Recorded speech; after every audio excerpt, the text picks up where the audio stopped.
and check out my playlist. So let's start the video. Chapter 1, Silence. It has been 6 months since the end of the Fourth Great Ninja War. 6 months since my 18th birthday, where everything changed. I sit here in my room and think over the events of what had unfolded. I was promoted to Jonin upon our arrival home from the war, but I was put on inactive duty because of my extremely depressed state. I constantly flash back to the war and think how strange it all was. Not many people get to say they lost friends, sealed away a great evil, and won a freaking war on their birthday. I was named a hero for the second time, though this time, for the entire ninja world. Such a meaningless title to me now. It's hard to be happy or even enjoy such a title. How could I? When I lost my best friend. Unable to save him. Even with all my so-called tremendous power. I've spent all of these past months alone, not bothering to leave my home. When I do, it's just for food and household needs. I haven't seen any of my friends in that time, nor do I want to. How could I face any of them? We might have won the war, but I failed with my promise. I've lost the urge to move on, putting my dreams on a hiatus. I'm just a fraction of my former self, unwilling to progress with my life. It doesn't help that the events of that night keep ringing through my mind, numbing me, making me wish for a death that could never come, no matter how far I fall. After all, I made it. Him. A promise. Even if I'm barely who I used to be, I can't give up. Because I'm still me. The future Hokage. And a promise is a promise. My mind wanders to relive that night again. Over and over. I picture it. Flashback. Fourth Great Ninja War date. October 10. Naruto, Sasuke, and the mother of all ninja, Kaguya, were currently in the innermost dimension of Kaguya's dimensional shift. The land is covered in sand as far as the eye can see. There is a hot, stale wind in the air blowing up clouds of sand and dust. A cloudless sky casts upon the battlefield where the sounds of metal and shouting ring through the air. Sasuke, get down. Naruto yells while hovering 20 feet in the air above Sasuke. Sasuke jumps to the ground just as a blade meant to pierce him in the back passes over, nipping at his hair.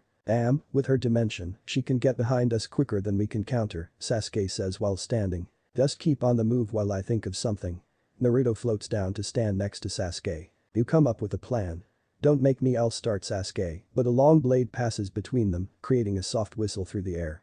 Both of them jump apart, kicking up dust. Cough, cough. Great, just great, now I can't see. Yells Naruto. Shut up, Naruto.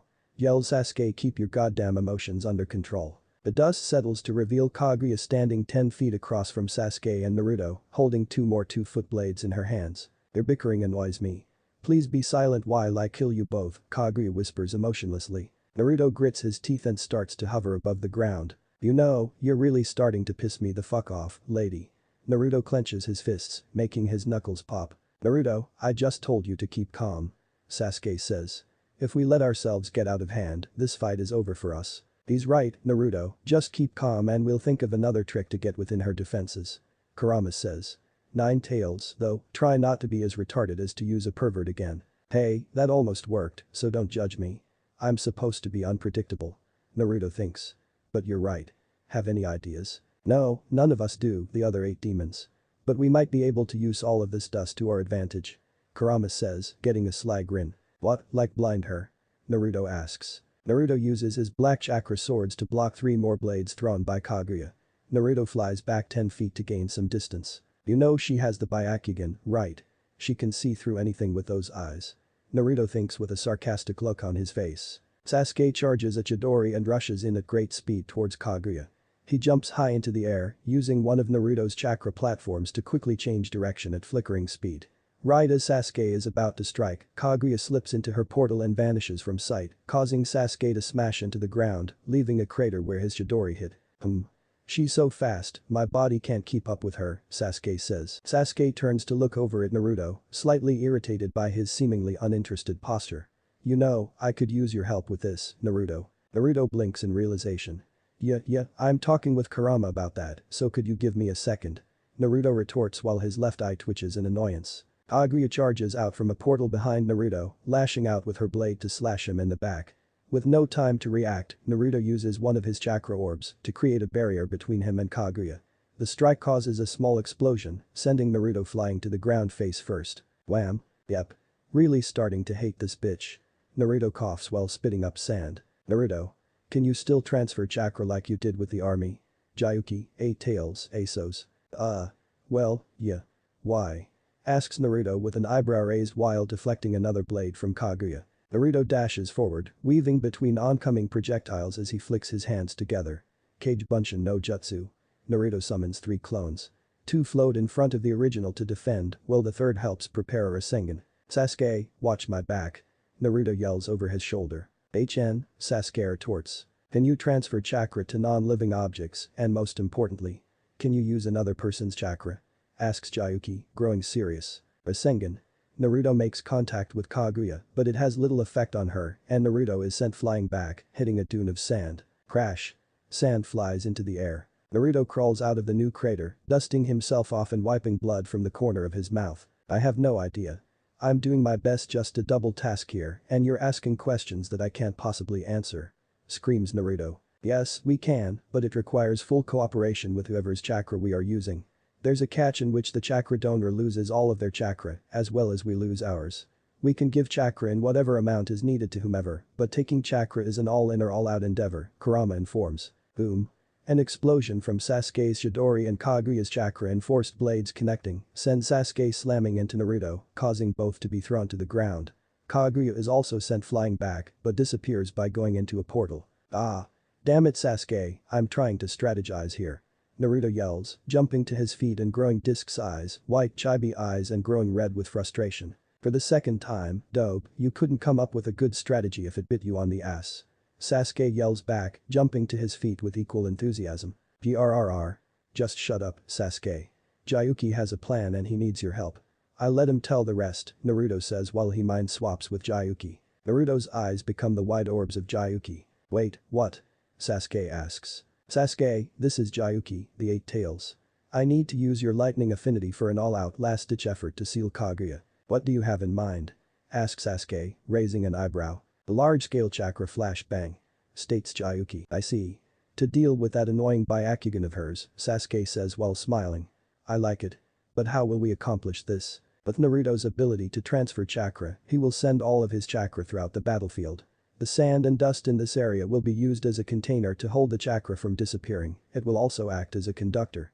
When you use your Chidori, it will blend with Naruto's chakra and the sand, creating a massive flashbang, blocking out her eyes for a brief amount of time. Based on how she froze up with Naruto's sexy jutsu, she should do the same again, giving you two a window to get your yin and yang powers on her and finish this fight. But there's a catch. What kind of catch? Asks Sasuke. Since we will not be giving you chakra as usual but taking it, we can't regulate the flow as effectively, so we need to take a lot. All of it. Naruto will have to mold and keep it in balance, using up his reserves as well. This is why this is a make-or-break plan, Jayuki informs cautiously. All of it, huh? Very well, the plan might just work, but once she's flashed, how will we keep her from slipping into another portal? Asks Sasuke. Naruto's eyes change once again, this time to the black and gold diamond eyes of Shukaku, one tail. You just leave that to me. Nothing a sinking mud floor jutsu can't handle to keep the pesky human from running, fufufu, says Shukaku with a hint of a laugh. Alright, then just give the cue when it's all ready, and we will end this. Says a determined Sasuke. Naruto returns to his sage Kyuubi cross eyes, normal eyes. Naruto grows a huge fox grin across his face. You know, Sasuke, with this plan, I see that we still make a good team. Naruto boasts. Just shut up, dope, dead last, and get ready. Here she comes. Sasuke focuses his eyes upon the black portal forming in front of them. Kaguya steps out with a half smile on her face. She draws 2 more blades, focusing her Byakugan. I believe playtime is over, my children. I'm sorry it has to end in blood, Kaguya whispers while beginning to walk towards Naruto and Sasuke. Naruto, get to it. I will hold her off until then. Sasuke focuses his Rinnegan and Sharingan eyes on Kaguya. Right. Naruto drops to one knee, closes his eyes in focus, and slams his hands into the earth, pushing and flowing chakra into every grain of sand and dust in the area. That's a lot of chakra he's wasting, what do you have in mind, boy? Kaguya thinks while narrowing her eyes at Naruto. Eyes over here, wench. You're my opponent. Sasuke says, dashing forward. Sasuke picks up one of Kaguya's discarded blades and continues to run forward, throwing the blade with blinding speed. Kaguya jumps into the air, causing the blade to fly underneath her. She feels a presence above her and looks up to see Sasuke flying through hand signs as she begins to fall back to earth. Fire style. Giant fireball jutsu. Yells Sasuke, placing his fingers in the shape of a C to his lips. The fireball crashes to the earth, creating a burnt hole in the ground where Kaguya had landed. Sasuke flips in the air and lands just outside the crater. He leans over the side, looking into the hole, searching for life. A large portal opens above Sasuke, revealing Kaguya with a blade in front of her extended arm, aiming at his head. Sasuke twists out of the way as Kaguya hits the ground, he twirls through the air, lands on his hands, and flips to his feet. Sasuke again goes through hand signs at blinding speed. Lightning style. Electric bullet. Sasuke raises his left hand and points his pointer and index fingers at Kaguya in the shape of a pistol. Beat this. Sasuke yells as multiple bullets made of lighting shoot out of Sasuke's fingers, flying at Kaguya. Kaguya steps almost in a dance in between each of Sasuke's shots until she is within a couple feet of Sasuke. Raising her blade, she cuts through Sasuke's final bullet, slicing a deep gash down his left hand to the tip of his elbow. Raw. Sasuke yells in pain, jumping backwards from another strike from Kaguya, missing his neck by an inch. Sasuke hits the ground, tumbling head over heels until he skids on his back, cradling his now crippled arm that begins to coat his gray shirt in blood. Let's see you use your annoyance now. Kaguya sneers, growing a look of satisfaction. It won't be long now before you, your friend over there, and everyone else in this ninja world are annihilated. I will forever bring peace like I tried to accomplish so many years ago. Sasuke rolls onto his feet. His left arm hangs at his side, dripping small droplets of blood onto the desert floor. Panic, woman. You underestimate the power of an Uchiha. Sasuke growls, his Sharingan and Rinnegan eyes growing deeper in color. However, Sasuke thinks while turning his head to his left to gaze over his shoulder at the now clearly tiring Naruto. Pant. Pant. Naruto exhales while sweat drips from his forehead down to his chin, creating a small puddle on the floor between where his hands still connect with the earth. I wouldn't mind if he would hurry up. Sasuke growls. I've got little chakra as it is, and now with my arm like this, I can only handle one last Chidori. I guess this really is the final gamble of this battle. I don't know why you are looking at him, boy, when you've already said that your opponent is me. Kaguya says, grinning widely. Sasuke turns to face Kaguya again, giving her a sly smile. Sasuke grunts, beginning to walk towards Kaguya with his left arm still dangling at his side. If you wanted to die sooner, wench. All you had to do was ask, Sasuke says in an almost snickering tone. Naruto begins to stand behind Sasuke, barely able to hold up his own weight with trembling knees and ragged breath. Wait. Pant. Sasuke. Pant. It's ready. And I've left myself. Pant, just enough chakra to finish this. Naruto says while raising his hands to the familiar cross-hand sign. Age Bunshin no Jutsu. A single clone pops to life just to the left of the original Naruto. His eyes were black with gold diamond irises, signifying that Shukaku was in control of the clone. Uchiha. Are you ready? Shukaku asks while beginning to walk towards Sasuke's side. Sasuke nods towards Shukaku and then looks over to Naruto, who has now joined Sasuke on the other side of Shukaku. His gold demon fox cloak flickers away from chakra loss. Sasuke loses his smile and grows a more serious look of determination. Do it, Sasuke says while turning back towards Kaguya. Right. Right. Shukaku clone and Naruto speak in unison. The final plan of the Fourth Great Ninja War was put into action. Naruto jumps into the air, pulling out a kunai with an explosive tag tied at the end and hurling it at Kaguya. Simple-minded tactics, boys, Kaguya says. She jumps back just as the kunai and tag pop to reveal another Naruto jumping from the cloud of smoke. What? Kaguya yells internally. The clone transformation. Kaguya screams just as the clone transformation Naruto drives his fist into her face, sending her flying. Sometimes, the best plans are the simplest, bitch. Naruto cheers as he lands on the ground from his leap, dispersing his clone at the same time. Shukaku. Now. Yells Naruto. Earth style. Great mudslide jutsu. The Naruto Shukaku clone yells while slamming his hand in a summoning like onto the ground. Just as Kaguya was about to hit the ground from Naruto's punch, a mud-like swamp appeared underneath her. She splashes into the full force. This cheap trick won't hold me. Kaguya yells, fighting to free her arms and legs from the Uchiha. Now. Shukaku clone yells just as it poofs away from chakra exhaustion. Sasuke builds a Chidori in his non-dominant right hand and drives it into the earth. Chidori. Sasuke feels his chakra pull from him and molds it with Naruto's chakra. Sand and dust begin to rise into the air from the electrical shock from the Naruto and Sasuke cover both of their eyes, just as the world is filled with a blinding heavy chakra nuclear flash that covers miles. Bua.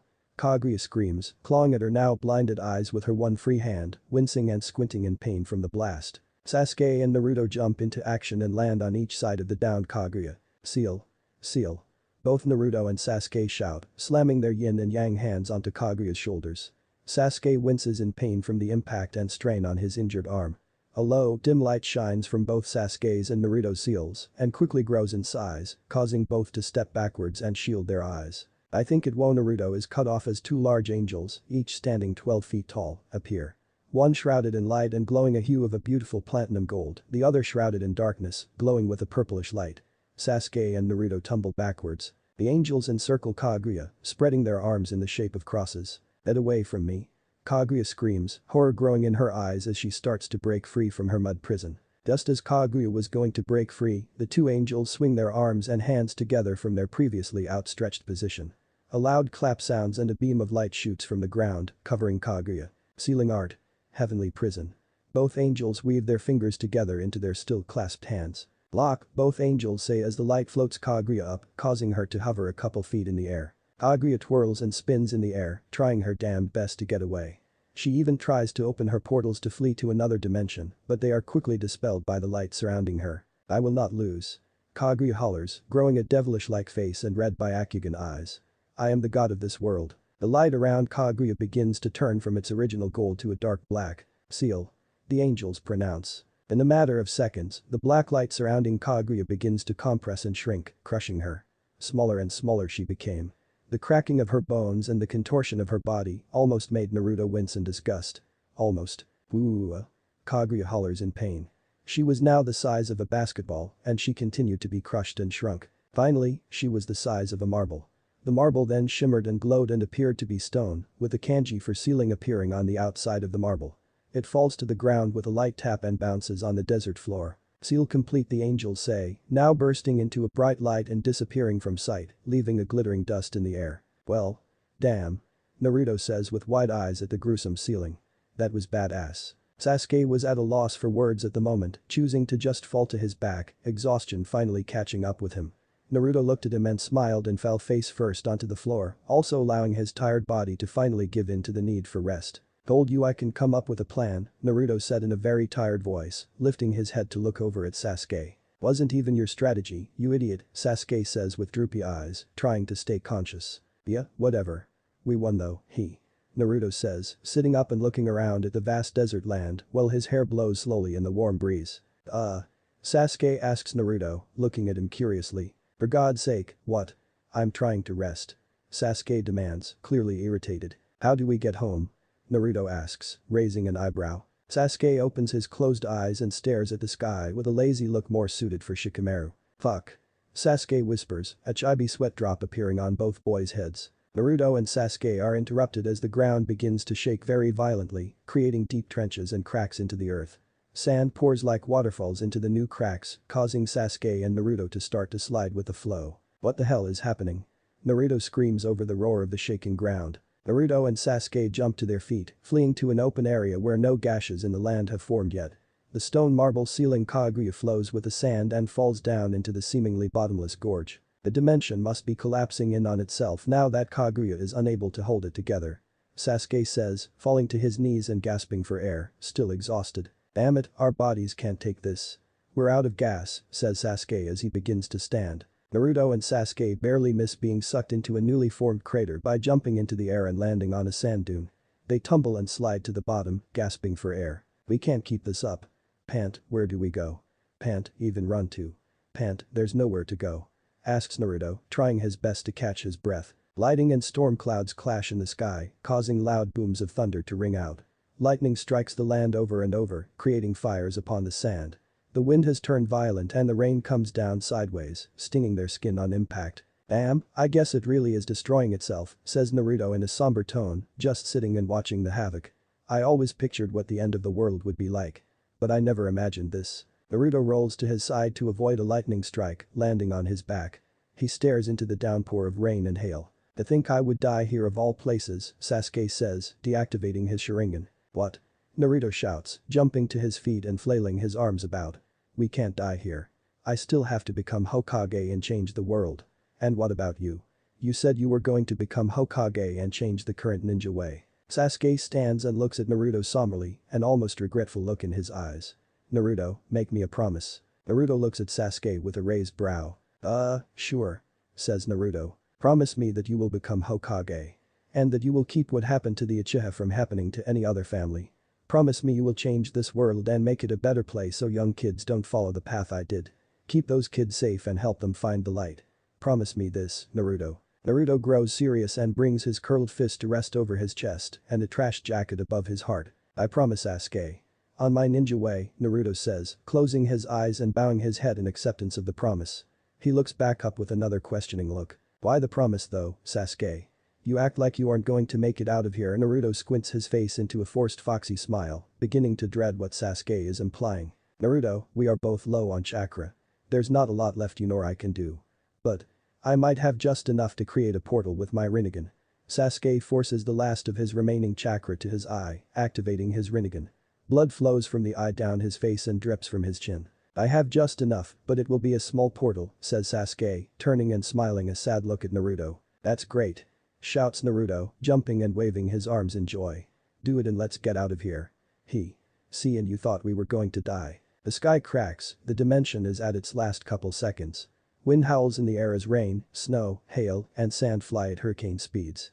The ground shakes and shatters around the two men, leaving the world in a hell-like state. Sasuke flicks his Rinnegan to life and focuses on the now forming portal. There's a catch though, Naruto, Sasuke says, letting a sad smile rest on his face. Huh? Asks Naruto, turning his attention away from the portal to Sasuke. With my chakra and the little practice I have at this. Sasuke says, jumping and pushing Naruto off of his feet. There's only room for one. To pass through. Sasuke shoves Naruto through the newly formed portal. It begins shaking and flexing at the lack of chakra keeping it together. The world turns into slow motion in Naruto's eyes as he falls through the portal. The rain stands still in the air, the dust stops moving, and the ground stops shaking.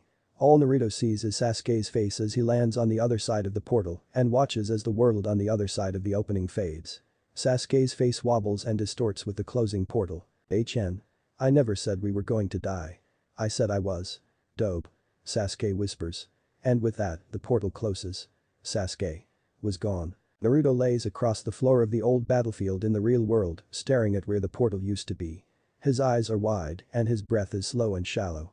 He can't begin to understand what just happened. Sasuke, Naruto whispers to no one, continuing to stare into nothingness. Silent tears run down his face, dripping to the floor as Naruto climbs to his knees and sits in a kneeling position. Sasuke, Naruto says again, his voice growing louder. Naruto crushes his eyes shut and flings his head backwards toward the heavens above, screaming as loud as his voice will allow. Sasuke. Naruto lets his head fall back towards the earth and stares at the ground between his knees as the tears flow. He does not hear the tree of life begin to crumble and fall to the earth, allowing his friends to be free from their dream worlds. He does not hear them charge towards him, screaming his name in victory and in joy, knowing the battle and war are finally over. Naruto does not hear the thousands crowded around him, cheering and chanting his name. Naruto does notice the lone figures of his friends, Sakura, Sai, Kakashi, Team 10, Team 8, and Squad Guy come close to him. None of them are cheering, seeing the way Naruto is acting currently. Naruto notices someone has kneeled right in front of him, but does not bother to lift his head and look. He knows who it is. She asks a question. Naruto knows what she has asked, but does not hear it. Because of Naruto. All he could hear was silence. Naruto. What's wrong? Where's Sasuke-kun? Sakura whispers as she begins to cry. Chapter 2. Is that you? It's 12 o'clock in the afternoon on a beautiful day in Konoha.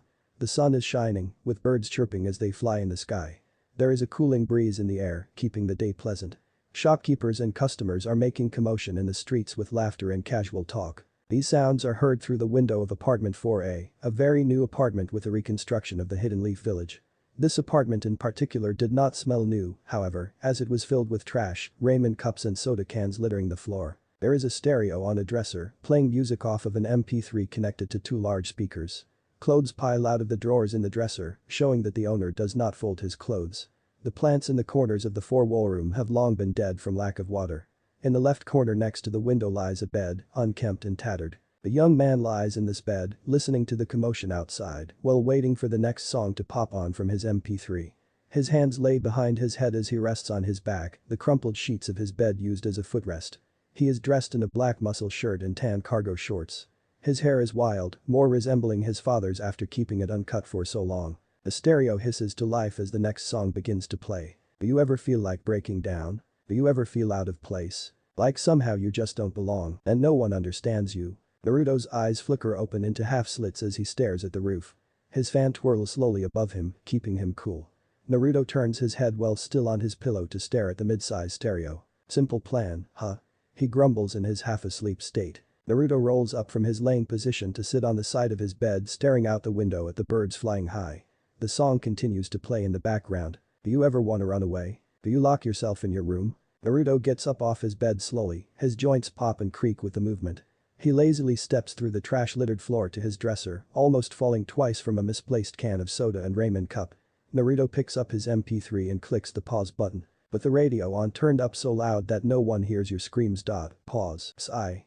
Not even I want to listen to that right now, Naruto says in a grumbling whisper to himself as he tosses the device back onto the dresser. He lazily sways to the bathroom in the far right-hand corner of his room, near the hallway door.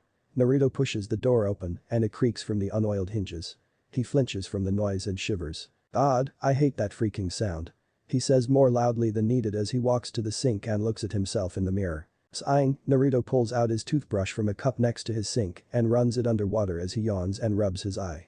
He grabs his toothpaste, squeezes it onto the brush and places it into his mouth as he lazily looks at himself in the mirror with half-open eyes.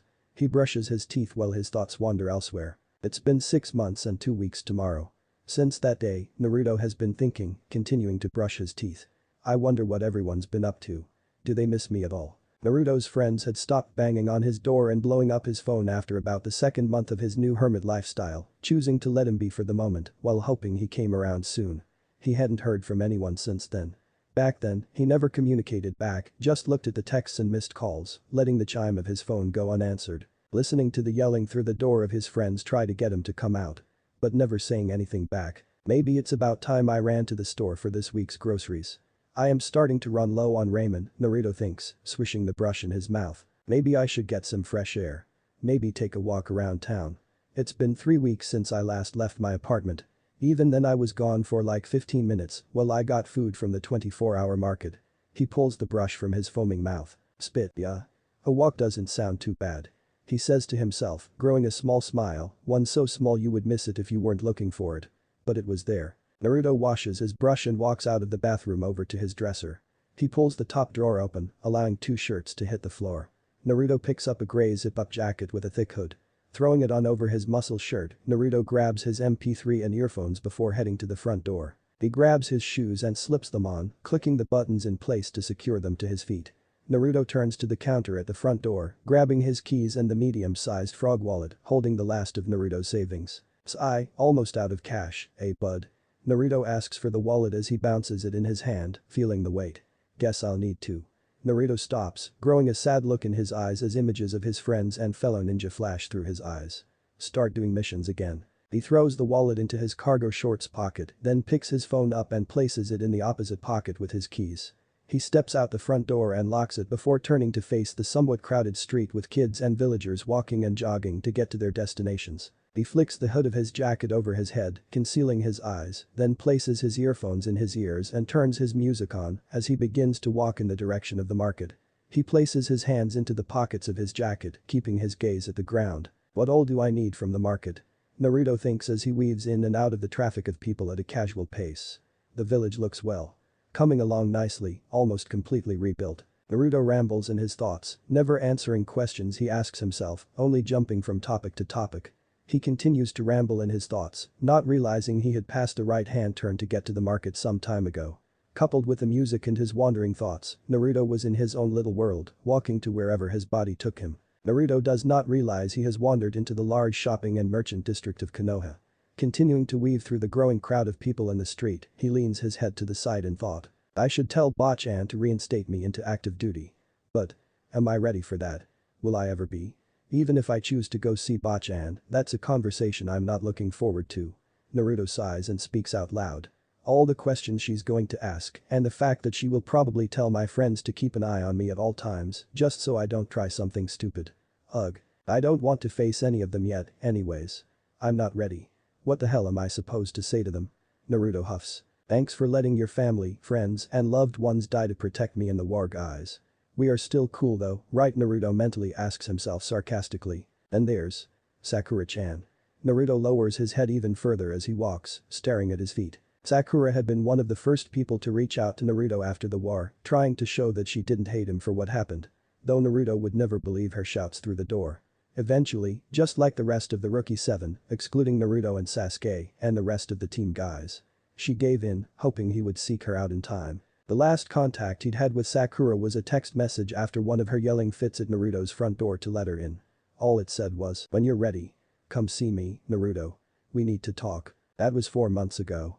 What did she expect him to say to her? What could he say? Naruto's mood had just taken a swing for the worst and he was thinking of turning to go home. His thoughts were interrupted, though, as he ran into someone on the side of the street he was walking on. Dump. Oof. "Hey, watch it," a woman said, picking up her dropped bags of clothes. "Oh, I'm sorry ma'am. I'll be more careful," Naruto said quietly, barely hearing the woman's complaint through his earphones, choosing not to lift his head and see who the woman was. Naruto starts to walk away, but before he can, the woman grabs his wrist. She flings him around to look at her. Naruto looks up as one of his earphones falls out, enabling him to hear her berating full on. Naruto's eyes grow wide with fear as he recognizes the young woman. "Don't you walk away from me.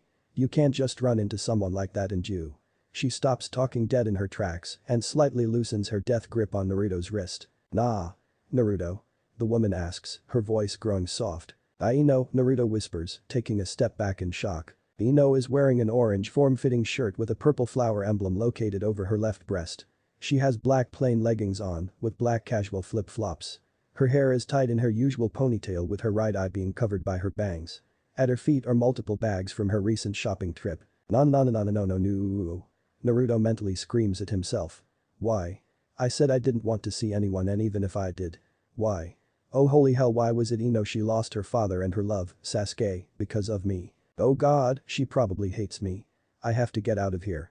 Naruto thinks. He starts to panic and tries to back away, forgetting Ino still has a firm grip on his wrist. "Naruto, it is you." Ino shouts, growing a huge grin across her face. "You're finally out of your damn apartment, it's so good to see you." Ino drags Naruto into a huge bear hug, surprising Naruto with how much force was behind it. "Wait, what?" Naruto asks out loud, still in the vice grip hug from Ino. Ino lets go of Naruto, allowing him to back away and stare at her wide-eyed and confused. "You don't hate me?" Naruto whispers, barely even audible to Ino. Ino's smile turns into a small pout of concern as she raises her eyebrow in confusion at Naruto. Why would you think I hate you?" Ino asks as her eyes grow wide in understanding. "Wait. Is this why you've been locked up in your house? Because you think we all Ino was cut off by Naruto. "Never mind. Just forget it." Naruto throws his hands in his pockets and begins to walk away, seeing an opening to leave. Once again, though, he is grabbed by Ino and flipped around to look at her as she speaks. "Where the hell do you think you're going?" Ino growls, getting frustrated with his constant attempts to leave. "I see you for the first time in forever and you think you can just leave." "Yes, that's exactly what I expect to do," Naruto thinks. Then. "No, Ino, I'm sorry, I was just going to the super." Naruto starts to say as he looks around and finally realizes he is in the clothing shop district, located 2 miles away from the produce stores. Market. Sigh. Great, Naruto thinks in such a freaking idiot tone of voice. Sure. Listen, Naruto, if you're going to lie just to get away from me, at least make it believable. Ino says, feeling offended. Naruto waves his hands in front of his chest in a wishy-washy motion. No, I really was going to the store to get food. Naruto explains, turning to look at the shops around him. I guess I got lost in my own thoughts again. Ino rolls her eyes at Naruto, crossing her arms over her chest as he explains himself. Whatever. Idiot. And why the hell are you wearing a damn jacket, anyway? It's hot as hell out today. Ino shouts as she grabs the top of Naruto's hood and flings it off from over his head. Ino pauses as she finally gets a good look at Naruto in the daylight. His eyes were not the bright blue sapphires they usually were. They were dull, an almost matte color, with lack of reflection. They showed deep pain and sadness. Something she was not used to seeing in him. Under his eyes were dark circles, showing just how little sleep he had gotten over the last couple months. His face was pale and dry from being inside for so long. His golden hair was even more messy than usual, if that was even possible. Its golden sun color was dull. More of a bronze than it ever should look, almost like it was dirty. But it wasn't. His posture was slouched and he showed none of the pride the Naruto she knew always had. He looked beaten. She hardly recognized this person before her. Oh. Naruto. You look horrible, Ino thought in a deeply saddened tone, her eyes softening into a caring and concerned look. I have an idea. Well. That was rude. But whatever. I'm sure you're very busy so I'll leave you to your shop. Naruto was interrupted. Hey, Naruto, are you hungry? Ino asks, giving a bright smile that was scarily similar to Naruto's foxy one, although that smile was extremely rare to see from Naruto. Maybe even completely extinct. Oh no. Naruto thinks, realizing where she's going with this. Abort mission, Uzumaki, abort mission. Naruto yells internally, not wanting to have any more social interaction than what has already occurred. Sorry Ino, I'm not, I just ate earlier. Naruto says, squinting his eyes shut while growing a sad fake smile, hoping his bluff worked. Grumble, grumble. Naruto quickly looks down at his stomach in disgust. I fucking hate you, stomach. Naruto thinks bitterly while his eyes narrow in anger. Naruto. Ino says sweetly, causing Naruto to look up from his belly. What did I just say about lying to me? Her left eye twitches with concealed anger. My bad, Naruto says, growing scared from the small killing intent radiating from the blonde female. Ino grabs Naruto by the front of his jacket with one hand, while the other hand grabs her bags, as she begins to pull Naruto towards the exit of the shopping district. Now you have to come eat lunch with me for being such an ass. Ino says, not bothering to look back at the man dragging behind her. But Ino. Naruto tries to argue, digging his heels into the ground to stop their pace, but to no avail. No. She got you there, kid. You are an ass. Kurama says while snickering to himself. Shut up, Kurama. Naruto thinks very quickly, twitching in annoyance. But what, Uzumaki? Ino asks in an icy cold tone, throwing a glare over her shoulder that would have full-grown men shaking in their boots. Nothing. Naruto squeaks out in a high-pitched voice, putting his hands up in defense while shivering in fear. But boy. Now come along and stop dragging your heels. Ino yells, returning to looking ahead to where they were traveling. Whimper. Naruto groans. There's no getting out of this, is there? He asks himself in a comedic crying tone. He gives up on resisting and allows Ino to pull him through the village. Why do you hate me, God? Naruto asks himself while looking up at the sky. Because you killed her, remember? Kurama asks, full on laughing at this point. For the love of God, shut up Kurama. Naruto shouts, full on flailing mentally in anger. Kurama and the other 8 demons try their best to muffle their laughter. No comment, says Kurama. He and the rest of the demons burst into laughter. I hate all of you. Naruto whispers, looking down in defeat. 10 minutes later, 2:04 p.m., Konoha East Side. This is. Naruto stutters, staring with wide eyes at the restaurant Ino had picked for them to eat at. Ichiraku Ramen. Your favorite, or so I've heard. Ino stands beside the shocked Naruto. She leans forward so her face is in his peripheral vision. Naruto turns to look at Ino with wide yet still dull eyes. It had been close to a year since Naruto had last eaten at his favorite restaurant. The last time being just before he left on the BS mission before the war to keep him safe or whatever. After his return, he just couldn't find it in him to go out to eat and talk to people. Alone was more of his style lately. Well, come on, Scatterbrain, let's get some food. I haven't eaten all day. Ino begins marching towards the stand but stops when Naruto doesn't follow. It's my treat, Ino states over her shoulder in a cute tone, rolling the last word for emphasis. Oh okay. Naruto says, slowly following her into the stand. Ino flips the flaps at the front of the stand aside, allowing her and Naruto to enter. She places her bags next to one of the stools and sits down. She pats the stool next to her, giving Naruto a small smile. Naruto sits on the stool and places his elbows on the counter, leaning forward as he looks at the new menu. They were the only ones in the restaurant and it was nice, Naruto felt, not having to deal with unwanted interactions. Naruto then notices a new flavor on the menu that takes him by surprise. Blazing Angel Ramen. Naruto asks out loud in a tired-sounding tone. The shopkeeper's daughter, turns from her work to answer. It's our new special ramen stops, recognizing the face. Naruto-san. Naruto mentally sighs, growing tired of having to fake being in the mental state to talk to his friends. Hi. Naruto whispers tiredly, throwing on a fake smile for her and Ino's sakes. Notices how terrible Naruto looks, but chooses not to mention it, seeing how sad Naruto seems. Seeing past his terrible excuse of a smile, puts on a sad smile herself. Seeing the ever-bright Naruto look so down was unnatural. It's been way too long, Naruto. I'm sorry father is not here. He would have loved to see you after so long. Naruto wouldn't admit it, but he was grateful the old man was gone for the day. The fewer people he had to interact with on this trip he was dragged on, the better his chances of making it out of this without his half-assed mask he put on cracking, causing him to break down in front of them. I'm sorry too, Maybe next time, he replies in a soft voice, keeping his fake smile in place and trying to keep the sadness from his voice. Glances at Ino and they share a brief moment of understanding that they needed to tiptoe around Naruto emotionally. Turning back to Naruto, smiles brightly. Well, to answer your question Naruto-san, the Blazing Angel Ramen is a tribute ramen to, well, you. Says, poking him in the chest from over the counter. It's our way of saying thank you for all that you've done. But why call it Blazing Angel? Naruto asks, raising an eyebrow while still keeping his slumped posture on the counter. It's your nickname. Ino chooses to jump in and answer. Ino turns to her purse, rumbling through it and mumbling about how messy it was. Finding what she was looking for with a joyous aha. She pulls it out and shoves it into Naruto's face. See? Ino exclaims. Naruto grabs the object from Ino. The new ninja bingo book? Asks Naruto, confused at how this was going to help answer his question. Ino rolls her eyes at how dense he could be. Open it, stupid. I believe it was page 204, Ino says, pointing to the book. Naruto opens the book slowly and flips through the new glossy pages until he reaches page 204. What Naruto sees catches him by surprise. His mugshot was on the left-hand corner of the page. He reads the title out loud. Uzumaki Naruto. aka Blazing Angel of Konoha. Naruto looks up from the book to stare blankly at Ino, blinking in confusion. But instead of asking what was on his mind, he returns to reading the info page. Name earned from the golden chakra cloak of light surrounding him, giving off a warm life force and good feelings. Rumor says this ninja can also fly and has been touched by pure light. Naruto skims through the rest of the information provided in the book. Height 5'11". Weight 175 pounds.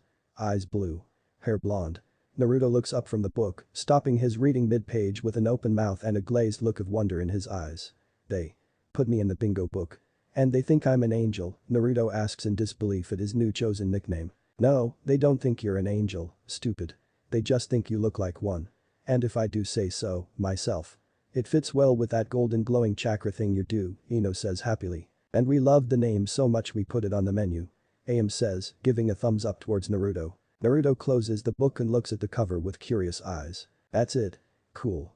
I guess. Naruto hands the book back to Ino and looks up towards Am.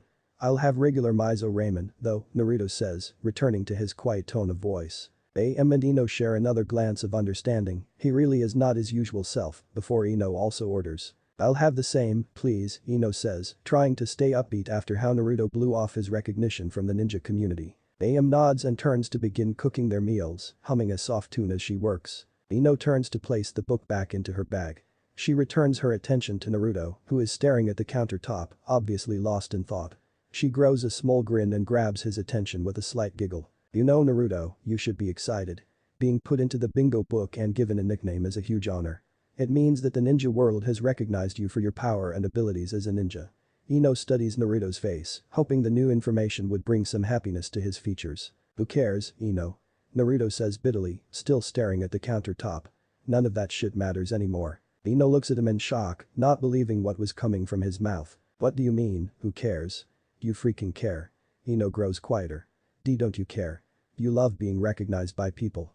To show you're a great ninja. Choosing not to answer her question, Naruto narrows his eyes at her, turning his vision away from the countertop. Why are you even doing this, Ino? Naruto asks a bit bitterly. Why drag me to go eat with you when you know damn well I didn't want to come? Ino turns her attention away from Naruto and stares at the countertop with soft eyes, thinking of how to answer. Finally, she answers, smiling while looking at her hands. Well. I guess in a way. To thank you. She turns to look at him with a big smile. You helped save so many lives in the war and you're always so kind. I thought a thank you was in order, Ino states, not realizing she had just pulled a hair trigger in Naruto's mind. Naruto looks at her with wide eyes that slowly narrow at her as his anger builds within him. Thank me, you say. Naruto utters in a hostile whisper. He turns so his whole body is facing Ino as he finally erupts, causing her to freeze in shock. How can you possibly thank me for what happened out there? Thousands of people died because they had to protect me from that man. How can you sit here with a smile on your face and even stand to be around me? You lost your father and Sasuke because they had to protect me because I'm a Jinchuriki. How do you not hate me for that? Tears begin to stream down Naruto's face as he smashes his eyes shut, balling his fists. The fact that my friends had to risk and give their lives out there because I was too weak to help them makes me sick. I should have been better. I should have stopped that man sooner. Now I see how my loved ones have been hurt and lost parts of their lives because of me. I can't sleep at night because of it.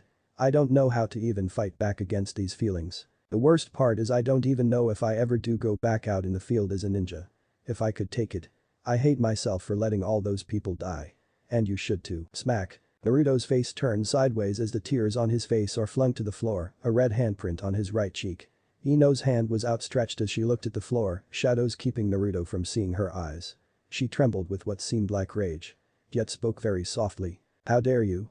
Ino looks up to show tears threatening to fall. How dare you try and put all of this on yourself, Uzumaki. Yes. My father died. But it wasn't just to protect you. He died protecting everyone he ever cared about. He died protecting his way of ninja. He died protecting me. And my mother. Our clan. And most importantly, the village. Everyone we lost out there was protecting you. Yes. But not because you are a. They died by your side on the battlefield because you are a comrade. A friend. A loved one. Not a tool that needs safekeeping. They all died protecting what they cared for and held most dear. So don't try and hold all of their deaths on your shoulders like an unmovable god. Ino finally lets the tears fall as she continues. And Sasuke was no different, Naruto. Sasuke had lost everything he had ever loved and cared for in his life. Everything except his best friend. You. Naruto. Sasuke gave his life for you that day not because you are a. But because I honestly think you were the only thing left he gave a damn about. He wasn't going to let his best friend die just like everyone else he cared for had. My father and Sasuke died believing in you to make this world a better place like you have said so many times you would do. But what do you think they would say now, Naruto? Seeing you cry and limp around like a wounded dog, what do you think they would say, hearing you think of not being a ninja anymore? Do you think they would be proud of you? They died, Naruto. They are gone. But the way you're acting and thinking lately is turning their deaths into a complete waste. As of what I see in front of me right now. They didn't die for a hero who was going to change the world. They died for a coward, too afraid to pick himself up. Naruto recoils in shock, not knowing how to counter or what to do. Ino turns towards her purse and pulls out a small picture, sliding it across the counter to lie in front of Naruto. It was a picture of the Rookie 9 with Team Guy back when they were 13, all standing and posing in the Konoha Park enjoying a picnic together. Naruto stares at the picture as Ino places a soft hand on his shoulder and says the last of her speech. Don't be a coward anymore, Naruto. We all had to find a way to pick up the pieces after losing the ones we love. But none of us did it alone. Ino softly smiles, pointing towards the picture. Let us all help you, Naruto. Let us bring back the light in your heart and the fire in your soul we all miss so much. Because we do miss you, Naruto. Every last one of us mentions you at least once when we see each other. We want you back, Naruto. Konoha needs its stupidly loud but amazingly bright sun once again. Let us all help you pick up the pieces. So that one day, you will carry those we lost in honor. Not pity. There are tons of cowards out in the world, Naruto. But don't let one of them be you. With that, Ino picks up the picture and places it back into her purse, wiping the tears from her eyes and putting on a genuine smile. Cough. Why your food is ready, AM says eyes wide after hearing the conversation. She places the two bowls in front of Ino and Naruto and steps back with caution. She turns and goes back to cleaning the kitchen. Yum. Ino declares, grabbing her chopsticks and digging into her meal, doing a completely 180-degree turn in her mood. Naruto did not move, however, lost in thought, he barely even noticed the bowl in front of him. A coward. I have been a coward, haven't I? He asks himself. Hiding in my room for 6 months, too afraid to even see the people who wanted to help me. Naruto glances at Ino, then AM. I have done little. To even try and keep my promises to you, Sasuke. Hiding behind walls that I've put up. Outcasting myself from the rest of the world. Almost throwing all the work I've put in as a ninja away. Just to keep the pain bottled up inside. Maybe she's right. Naruto looks at Ino out of the corner of his eye. It's about time I start picking up the pieces of my life. I will no longer be a victim. Naruto thinks while growing an apologetic smile on his face. I'm sorry, Sasuke. From here on out, I'll carry that promise I made to you right next to my heart and soul. I will not be a coward who lets the sacrifices my friends make go to waste. Naruto rockets up from his stool, making Ino jump a little bit. Naruto spins on his heels to leave the small stand but stops just inside the flaps of the restaurant as Ino's voice catches his attention. Where are you going all of a sudden? Ino asks, smiling slightly and having a feeling she already knew the answer. Naruto keeps his attention forward, his head held high. A resemblance to the posture of confidence he usually held himself with before the war. It may not be immediate, Ino. But you're right in saying that the time to get my life back on track starts now. I will not be a quitter. And I will most definitely not be a coward who lets his friends' deaths go in vain. I may be a fraction of the person I once was.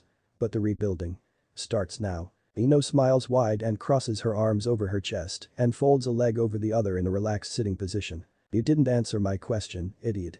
Where are you going? Ino says, tilting her head to the side in a playful manner. Ha ha ha.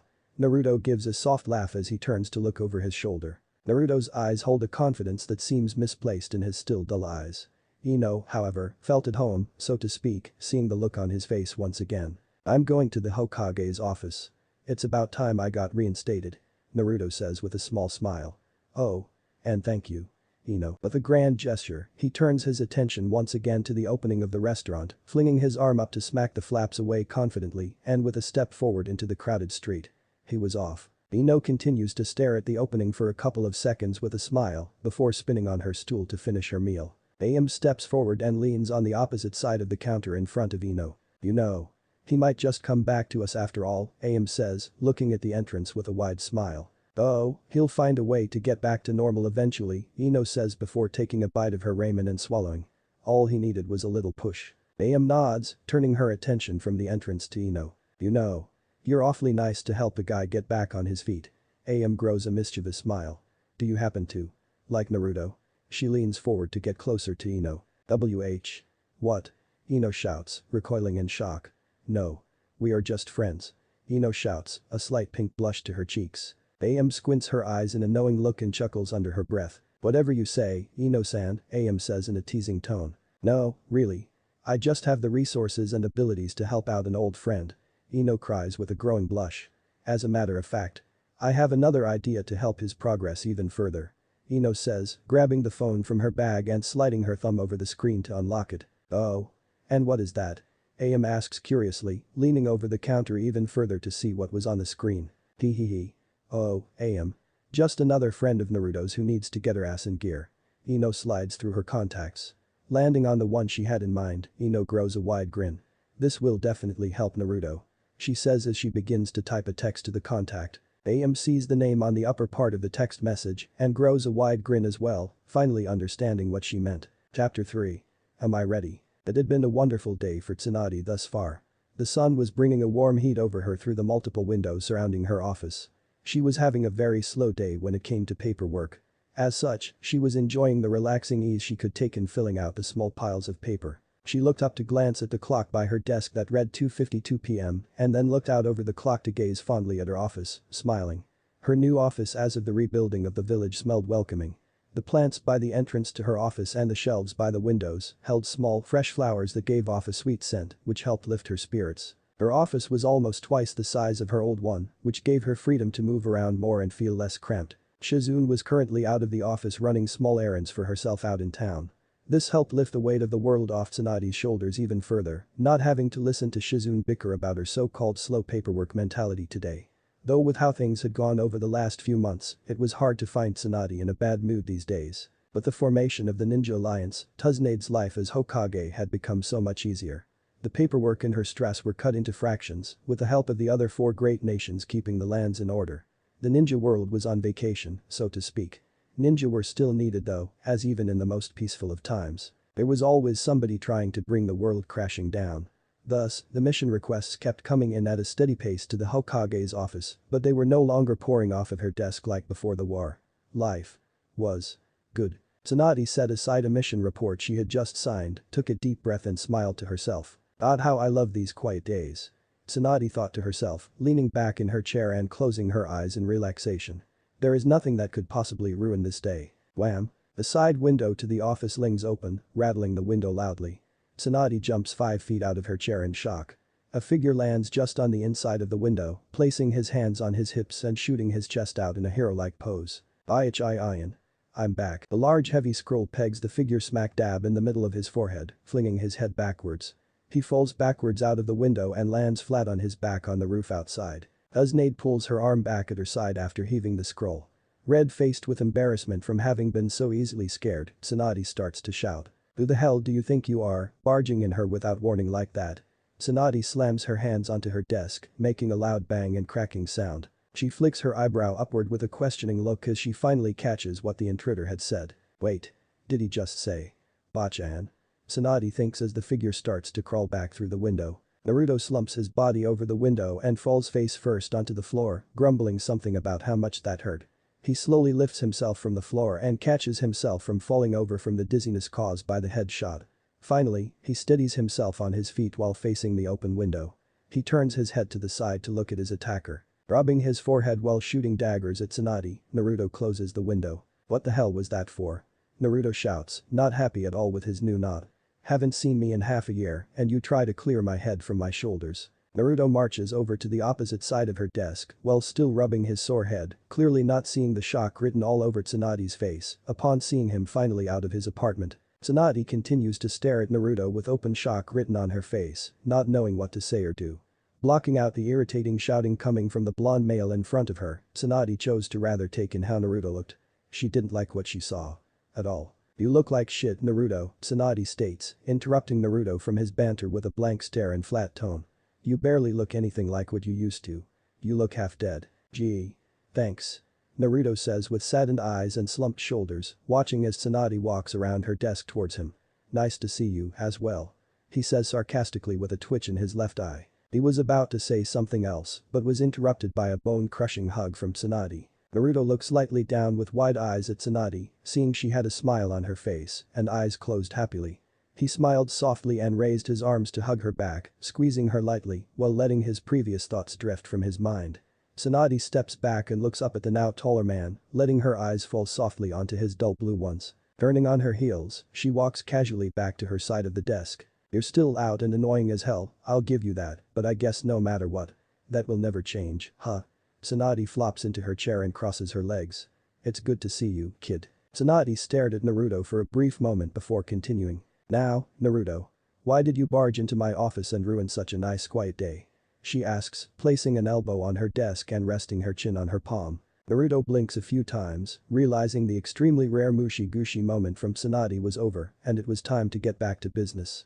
Naruto grins broadly, placing his hands on his hips once again and shooting out his chest. "Reinstate me," Naruto declares confidently, raising his chin up while squishing his eyes shut, keeping the huge toothy grin on his face. "No," Tsunade states blankly, still leaning on her hand with a lazy look on her face. Naruto flinches in shock, letting the fake smile and hero pose fall.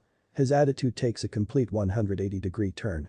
He slams his hands onto the desk, causing scrolls to roll to the floor. "What the hell do you mean, no?" Naruto leans over the desk so that there is very little space between their faces. "It's very nice to see you're out and about, but you aren't ready to be out in the field again, Naruto." "Not yet." Tsunade blinks slowly. "Just by looking at you, I can tell you're not emotionally or mentally ready to be representing the Konoha military." Naruto leans back to stand upright with a bewildered look on his face, not knowing how to respond to what she just said. "What do you mean, just by looking at me you can tell?" Naruto shouts, bringing an annoyed vein to Tsunade's forehead. "Well, for one, your hair looks like you haven't cut it in months. You look pale as a ghost, with the bags under your eyes being the only color at all. Your eyes show no life in them at all. Frankly, you look like a suicide watch victim. Not a ninja." Tsunade states, crossing her arms under her large chest and closing her eyes in a thinking manner. "That's just because I haven't been out in a while." Naruto snaps back, balling his fists at his side. "That's another reason I can't allow you to just jump back into the rankings. You're mentally unstable, Naruto." Tsunade opens her eyes to stare calculatingly at Naruto. "You've spent the last 6 months locked in your apartment. No one knows what's going on in your head right now. You very well might need to be on suicide watch. You know I won't kill myself. I'm not like that." Naruto flings his arm in front of him, jabbing his thumb into his chest. "I won't be a coward like that." Tsunade looks down from Naruto to stare forlornly at the blank spot on her desk, feeling bad for the young man she felt was like a son to her. "Yes. I know, Naruto. But what if you got others killed?" Tsunade asks quietly, still staring at the spot on her desk. "What if you go back out there and can't take it? What if you have a mental breakdown in the middle of a fight? Letting important people you care about die because when they thought you had their back, you didn't. Do you think you could live with yourself if that happened? Could you take it if they died? Because you weren't ready." Naruto stared at Tsunade with a blank look, once again not knowing what to say. Naruto felt his doubts rush into him again as they had for the past months. Thousands of sandbags had just been put on his chest, making it hard for him to breathe. Sasuke flashed through his mind for a second as Tsunade's words echoed in his head. "Could you take that? Take that? Take that?" Flashes of his other friends run through his eyes. Sakura, Sai, Kakashi-sensei, Ino, Iruka-sensei, and all of his other friends. All standing together, smiling at him. Welcoming him back. Tsunade's voice echoes again. "Could you take it if they died? Died. Died." Naruto begins to sweat heavily and his breath becomes short and labored.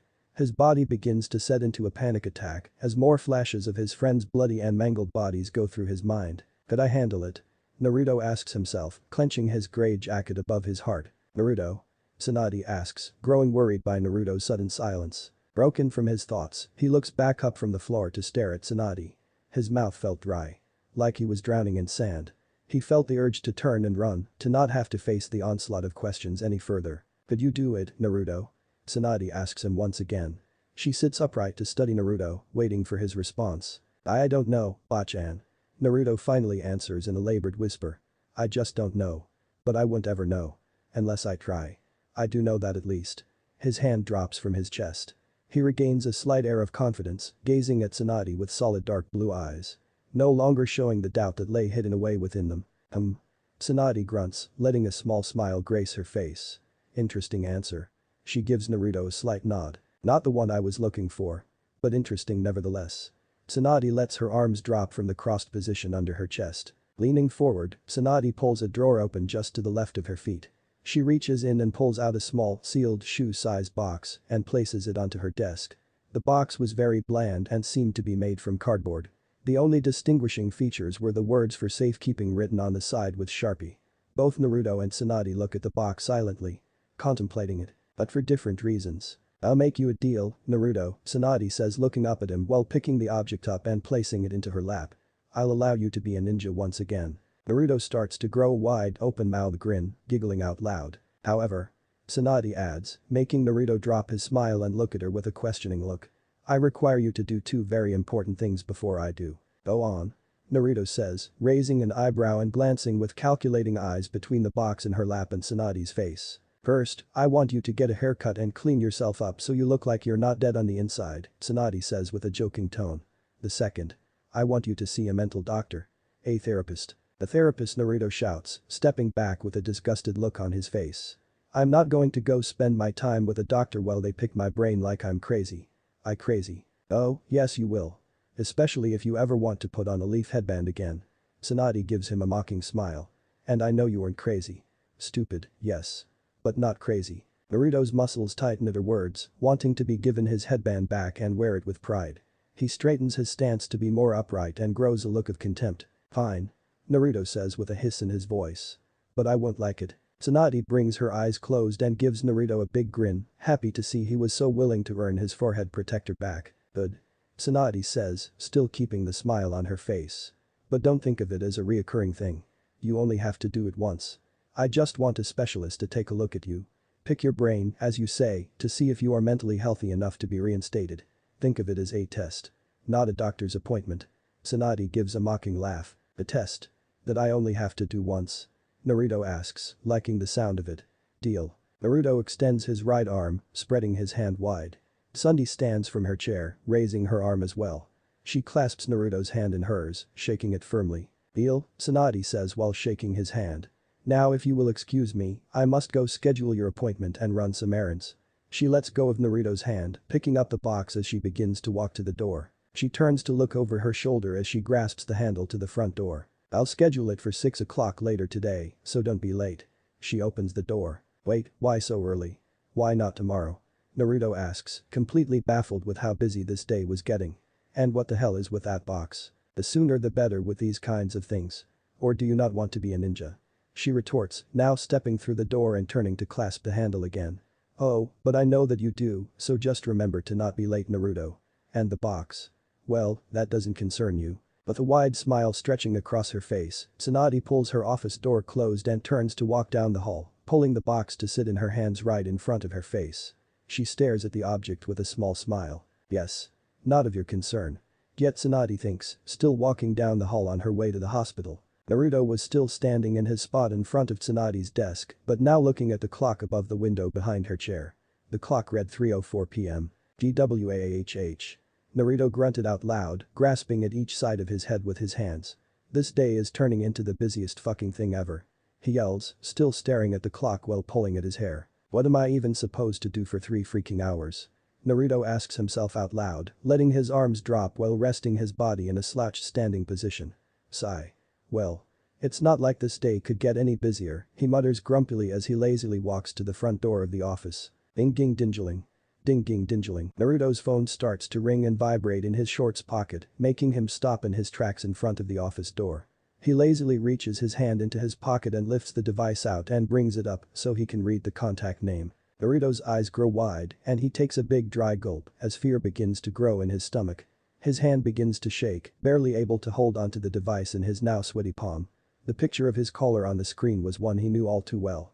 The name that flashed on the upper part of the screen sent butterflies rocketing in his stomach. Contact name. Sakura Haruno. Me and my big mouth. His fear is obvious on his face. What do I do? Should I answer? What could she want? Did she hear that I'm out of the house? Does news really travel that fast? All of these questions fly through Naruto's mind as the time passes. Before he knew it, the phone stopped vibrating and a soft chime sounded. Ding, one missed call. Phew. Naruto says, letting out a huge breath of relief, happy he didn't have to talk to Sakura just yet after all. He did not have much time to relax though as his phone once again began to vibrate and play his ringtone. It was Sakura calling him once again. Oh god, oh god. She must really want to get a hold of me. Naruto now stares at the phone like it is the scariest thing he has ever seen in his life. Wait, what if she's in trouble? What if she needs my help and I'm ignoring her? Naruto grips the phone tightly, getting a worried look in his eyes. Sigh. I'm going to have to answer it now. Aren't I? Naruto asks himself, lifting his thumb to hover over the answer button with a flustered look on his face. Naruto carefully pushes the green answer button on his screen, slowly lifting it to his ear with a shaky hand. With the best gulp he could manage and a deep drawn-out breath, he speaks out with a clear yet shaky voice. Hello. Sakura-chan. Earlier today, West Hills coffee shop Konoha West Side. Sakura is currently sitting in the outside patio area of her favorite coffee shop. The patio is fenced off with benches and tables set up around the stone-floored area. Sakura is the only one outside at the moment, just enjoying the quiet. The day had been quite lazy for her, not having had much to do at the hospital today and even getting out of her shift 3 hours early. Sakura had just enough time to get home and change before she got a rather strange message from Ino, telling her to meet at their favorite shop ASAP. Sakura didn't mind the sudden request though, she liked being outdoors, enjoying the light breeze that moved her hair and kept her face cool. Taking a sip of her matcha iced coffee, Sakura sighs happily, enjoying the weather. Hey billboard brow. Someone shouted loudly from behind her. Sakura turns in her chair to see her best friend, Ino, walking from the coffee shop door, holding her own beverage in her left hand while her purse hangs from her right shoulder. In her right hand hung multiple bags, indicating she had been shopping. Ino walks over and takes the other seat at the small table Sakura is sitting at. Ino pig. How are you? Sakura asks sweetly as her friend gets settled into her seat. I'm doing great. Just been shopping with a big commission check I got after my last mission. Ino happily leans forward so her elbows are on the table, her hands clutching her drink. Glad to hear. But what was so important that you told me to get here as fast as I could? Sakura asks, raising her eyebrow and lifting her drink to her lips. Oh. Ino says joyfully, bouncing slightly. Guess who I ran into and had a very quick lunch earlier today. She leans far over the table to stare at Sakura with a wide grin. Who? Sakura asks, taking a large sip of her coffee. Naruto. Ino says in an excited whisper, still having a huge smile on her face. Sakura is so shocked at the name that she has to turn her head to the side and spit her drink out violently. Coughing and rubbing her thoughts, she turns to stare with very wide eyes at the laughing Ino. Nah. Naruto's out of his apartment. Sakura asks quietly, getting a happy glimmer in her eyes. Ino says, letting her chin rest in her hand with a cute look on her face. Though he didn't look too good. Looked like he was beaten mentally and physically with a 10-pound crowbar. Ino let her smile fall into a pout. Oh. Sakura says, the glee in her eyes drops into a look of concern. Oh, Naruto. Why won't you let me help you? Sakura thinks to herself sadly. We could have comforted each other with our loss. Instead, once again. You had to do it on your own. Sakura turns to stare at her drink. You know, you should give him a call. Invite him over. I'm sure he would be happy to see you, Ino says, seeing the mood swing from Sakura after hearing of his condition and trying to pull her back into a happy state. I don't know, Ino. Sakura says quietly, keeping her vision on her drink. I tried reaching out to him before and he just ignored me. I even asked him to come find me when he was ready to talk. But he never did. Sakura. You have to reach out to him again. Let him know that it's okay. I know from just talking to him that he really blames himself for what happened to Sasuke. Ino says, letting her eyes fall softly on Sakura before taking a quick drink. He probably doesn't know what to say to you. Afraid of losing. Well. The only best friend he has left. Sakura looks up at Ino curiously, her mouth hanging open just slightly. Best friend? Sakura asks quietly as she softly sets her coffee on the table. Does he really think of me as his best friend? Well. Yeah. Ino states in a, well duh, tone. You two were so inseparable before the war. And with the way you two acted like siblings. Most people thought you two were family. Us? Family, Sakura says out loud. Are we really that close? Sakura asks herself. Images of her and Naruto over the years pass through her mind. The Chunin exams, their hunt for Sasuke, saving Gaara, now most recently the war. Through all of that, he always stayed by my side. And I bought his. Sakura stares blankly at Ino, absorbed in her thoughts. With a soft smile and the joyous glint returning to her eye, Sakura giggles. Yeah. We are family, Sakura says sweetly, letting a soft smile grace her features. I'll give him a call after this. Good to hear, billboard brow. Ino says while letting out a slight giggle. He's such a sweet guy. It's about time we started breaking through those walls of his. Ino took a large sip of her drink, letting a hush fall into their conversation. Sakura shoots her attention from her own drink back to Ino after a few moments, a baffled look on her face. She had finally registered what her friend just said. Did you just call Naruto? Sweet Sakura asks, not believing her ears. Ino chokes on her drink, but manages to swallow it roughly. Patting her chest with her hand to calm herself, she turns her head up to look at Sakura. Well. Why yeah, what of it? Ino asks, realizing her mistake and growing a slight pink blush. You never compliment a boy unless you. Sakura stops herself, realizing what was going on. Sakura's eyes squint together as a sly grin crosses her face. Tilting her head forward, she studies Ino carefully, thinking of how to go about this new information that Ino let slip. You like Naruto, don't you Ino? Sakura asks in a dark but joking tone, never losing the mischievous and sly grin that was plastered on her face. What? No. For the second time today, he is just a friend. Ino declares, smacking her balled fist into the table, causing it to shake. Her face is growing pinker and pinker by the second. Wait. Second time? Sakura asks playfully, enjoying seeing her friend look so flustered and embarrassed. So someone else figured it out. Since when did this happen? Since what happened, billboard brow Ino asks, huffing and giving Sakura a death glare. Hahaha. Sakura laughs quietly, letting her face fall back into normalcy while giving a bright smile. Nothing. Never mind Ino. Whatever. Ino says quietly. She slouches forward and takes another sip of her drink to finish it off, her blush disappearing from her face. Sakura quickly takes the last gulp of her drink and sets it down, turning her attention back to Ino, but not looking at her. Sakura looks out over the gated fence around the patio, watching a young couple walk by in the street, holding hands. Sakura watched them go past and remembered something of importance. Still staring into the street, she asks the question that she knew would bother Ino. So? How are you holding up? You know. Over what happened with you and Sai. Are you finally going to tell me what he did?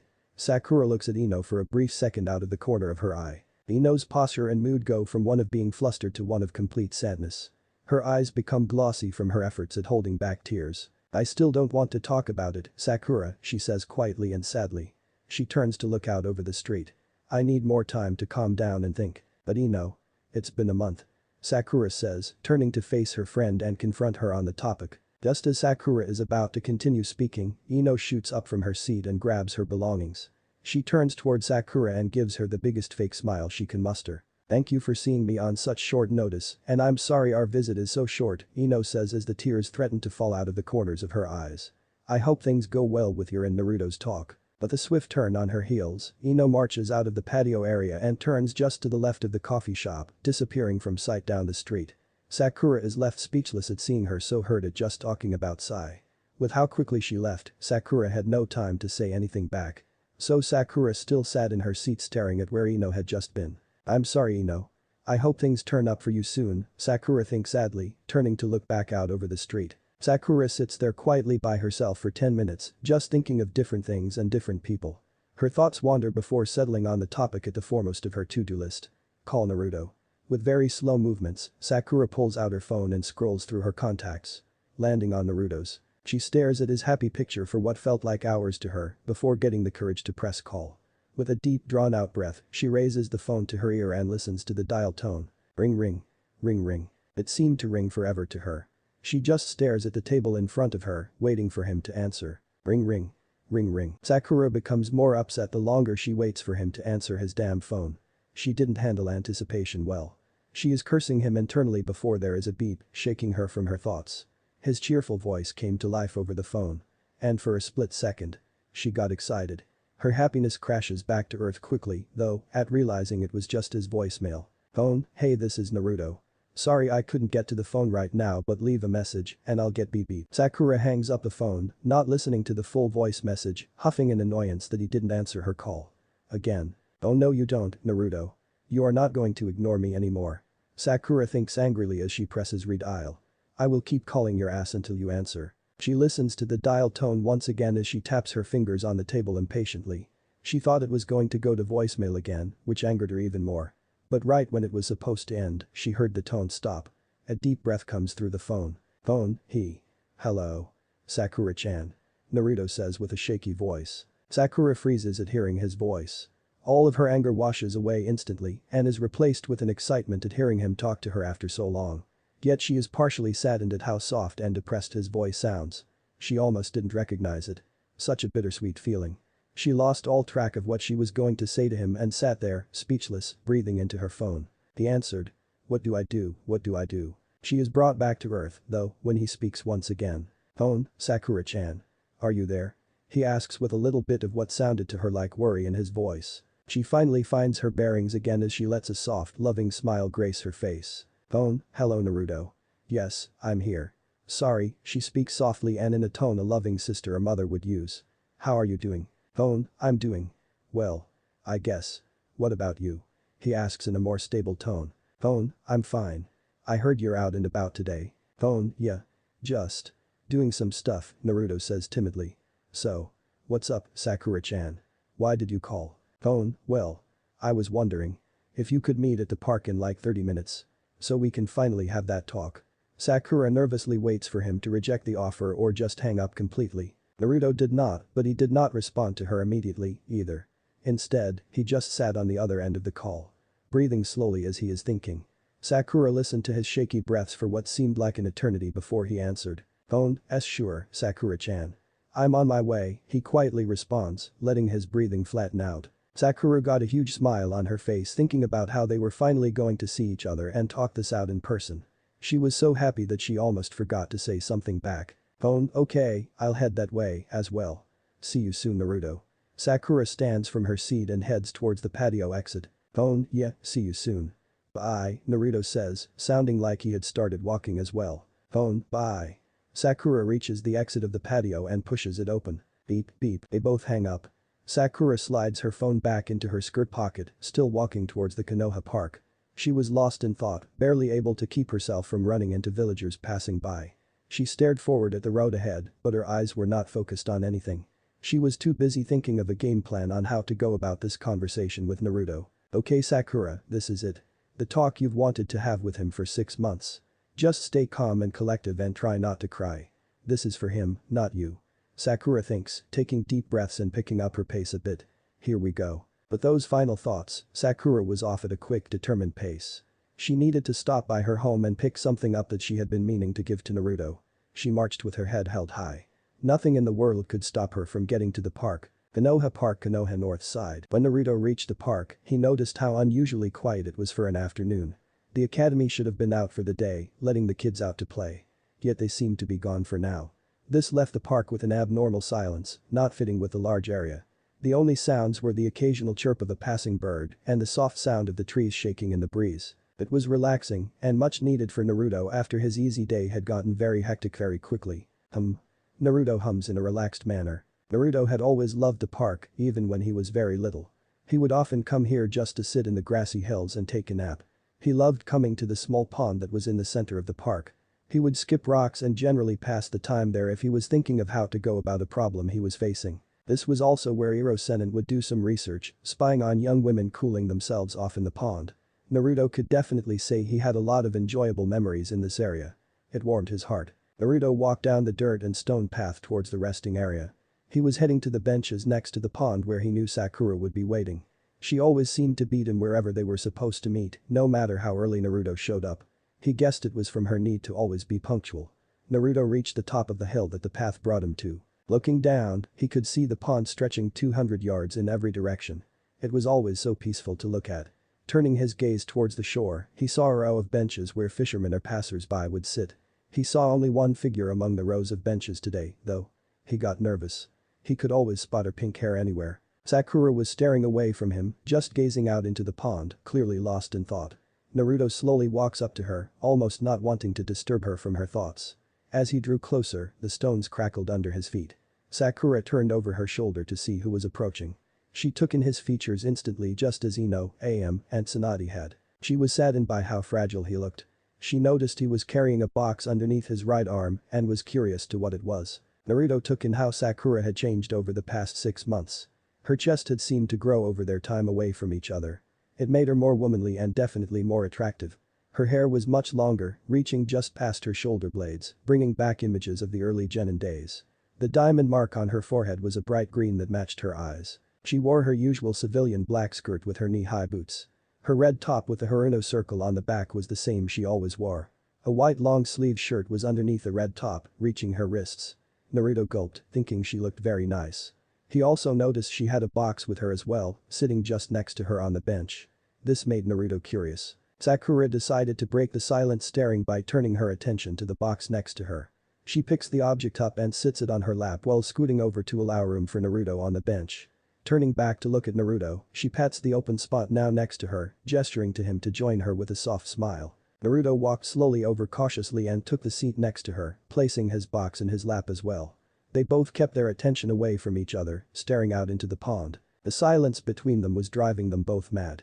Each of them wanted to break the tension between them. Finally, Naruto coughed awkwardly. "It's quiet today, isn't it?" Naruto says, trying to think of anything to get them talking yet still not turning to face her. "Yes. It's rather nice, huh?" Sakura replies, looking at Naruto out of the corner of her eye. Turning, Naruto picks up the box from off his lap and stretches it out in front of him for Sakura to take. She turns to look at the box, taking its appearance in. It was a smaller sized box with a nice blue wrapping paper wrapped around it. The bright red bow in the center of the box was frilly and bowed in the breeze. It was obviously a present. "Listen, before we talk, I wanted to give you this," he says quietly, looking at Sakura with a calm look. "I stopped by home knowing I would forget it again if I didn't bring it with me today." What is it?" Sakura asks, grabbing the package from Naruto and placing it on top of the box already in her lap. She stared at the package, wondering what on earth brought this about. She looked away from the package to look at Naruto with a raised eyebrow. "Well, I didn't see you on your birthday last month. So. Here's your belated present," Naruto says, looking down at the package in her lap. "I'm sorry I didn't see you or wish you happy birthday, but I was thinking of you that day.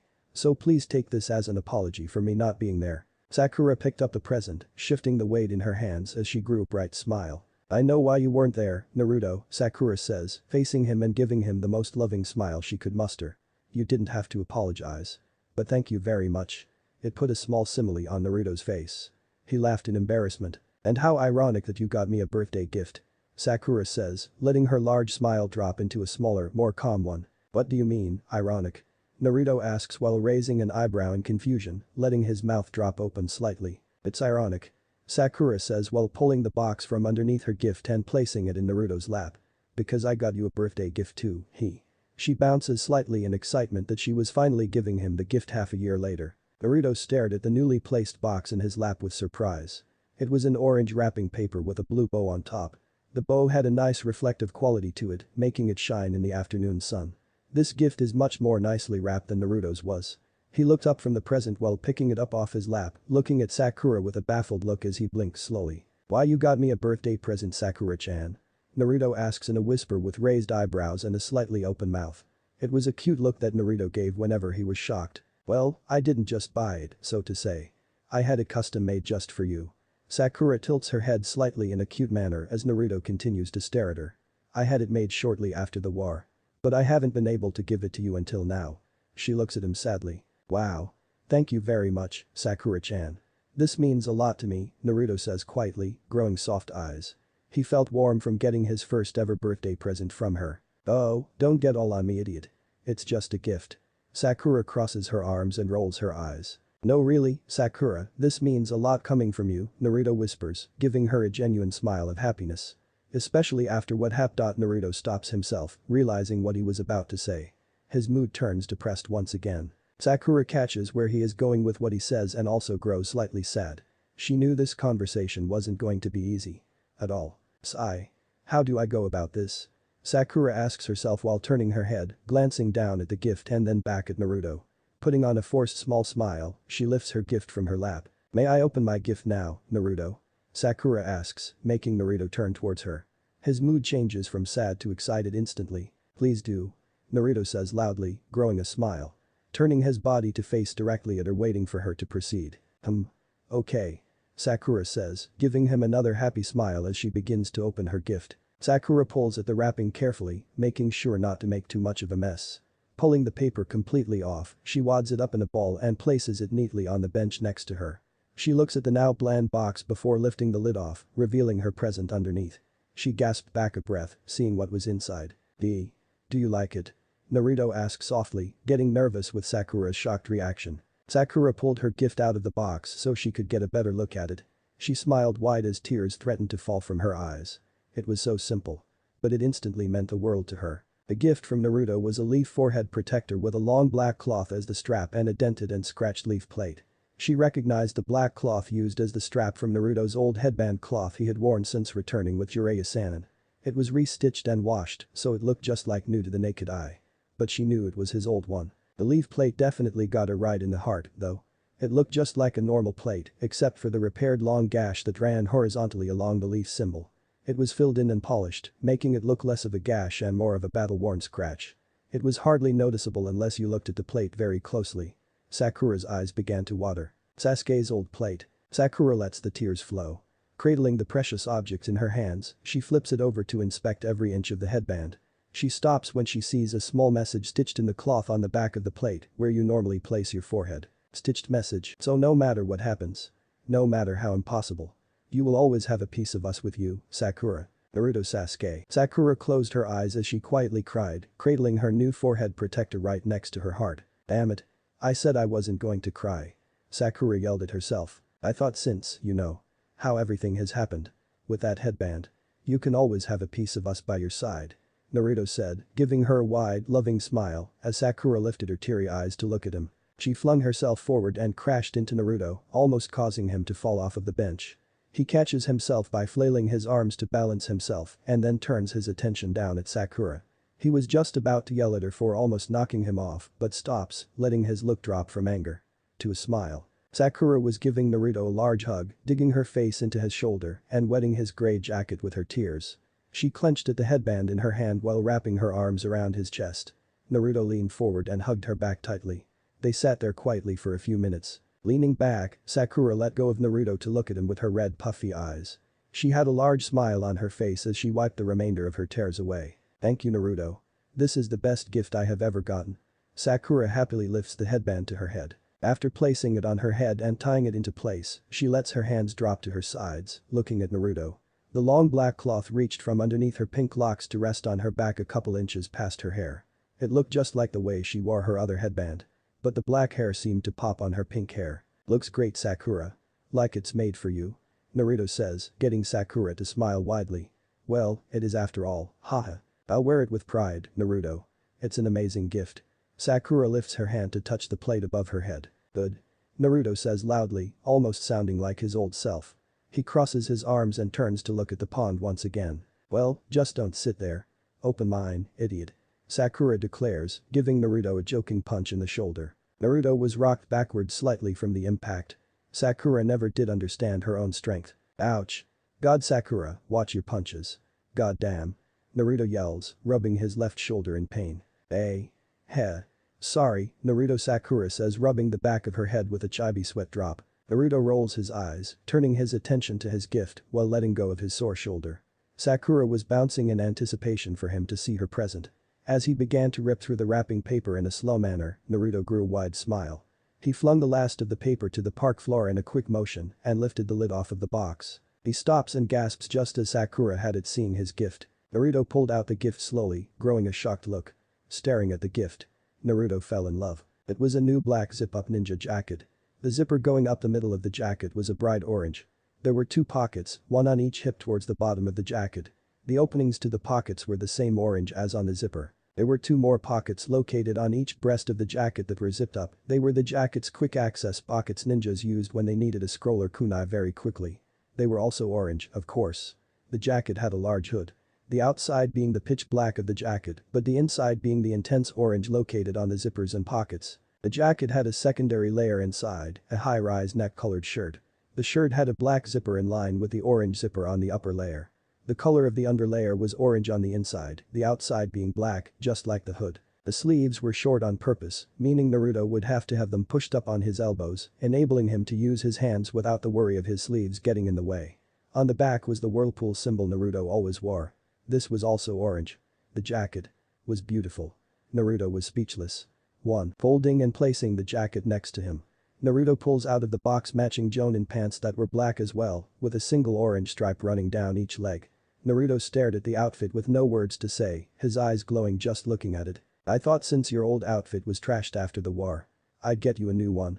Sakura said happily, seeing how Naruto clearly loved his new outfit. I hope you don't tear up this one as badly, though. Naruto put the pants back in the box, as well as the folded jacket, and put the lid on the box carefully. He turned and placed it next to him on the bench. On his face was a smile so wide, it looked like it hurt. Turning, Naruto leans in and gives Sakura a very quick hug, not giving her enough time to return it. Thank you, Sakura. This is the coolest jacket I've ever seen. Naruto exclaims, leaning back to sit casually next to Sakura, never losing his smile. He lifts his arm and clenches his fist over his heart. I will also wear it with pride. Ha ha ha. Well, I'm happy to hear that, Naruto, Sakura says, turning her attention to the pond.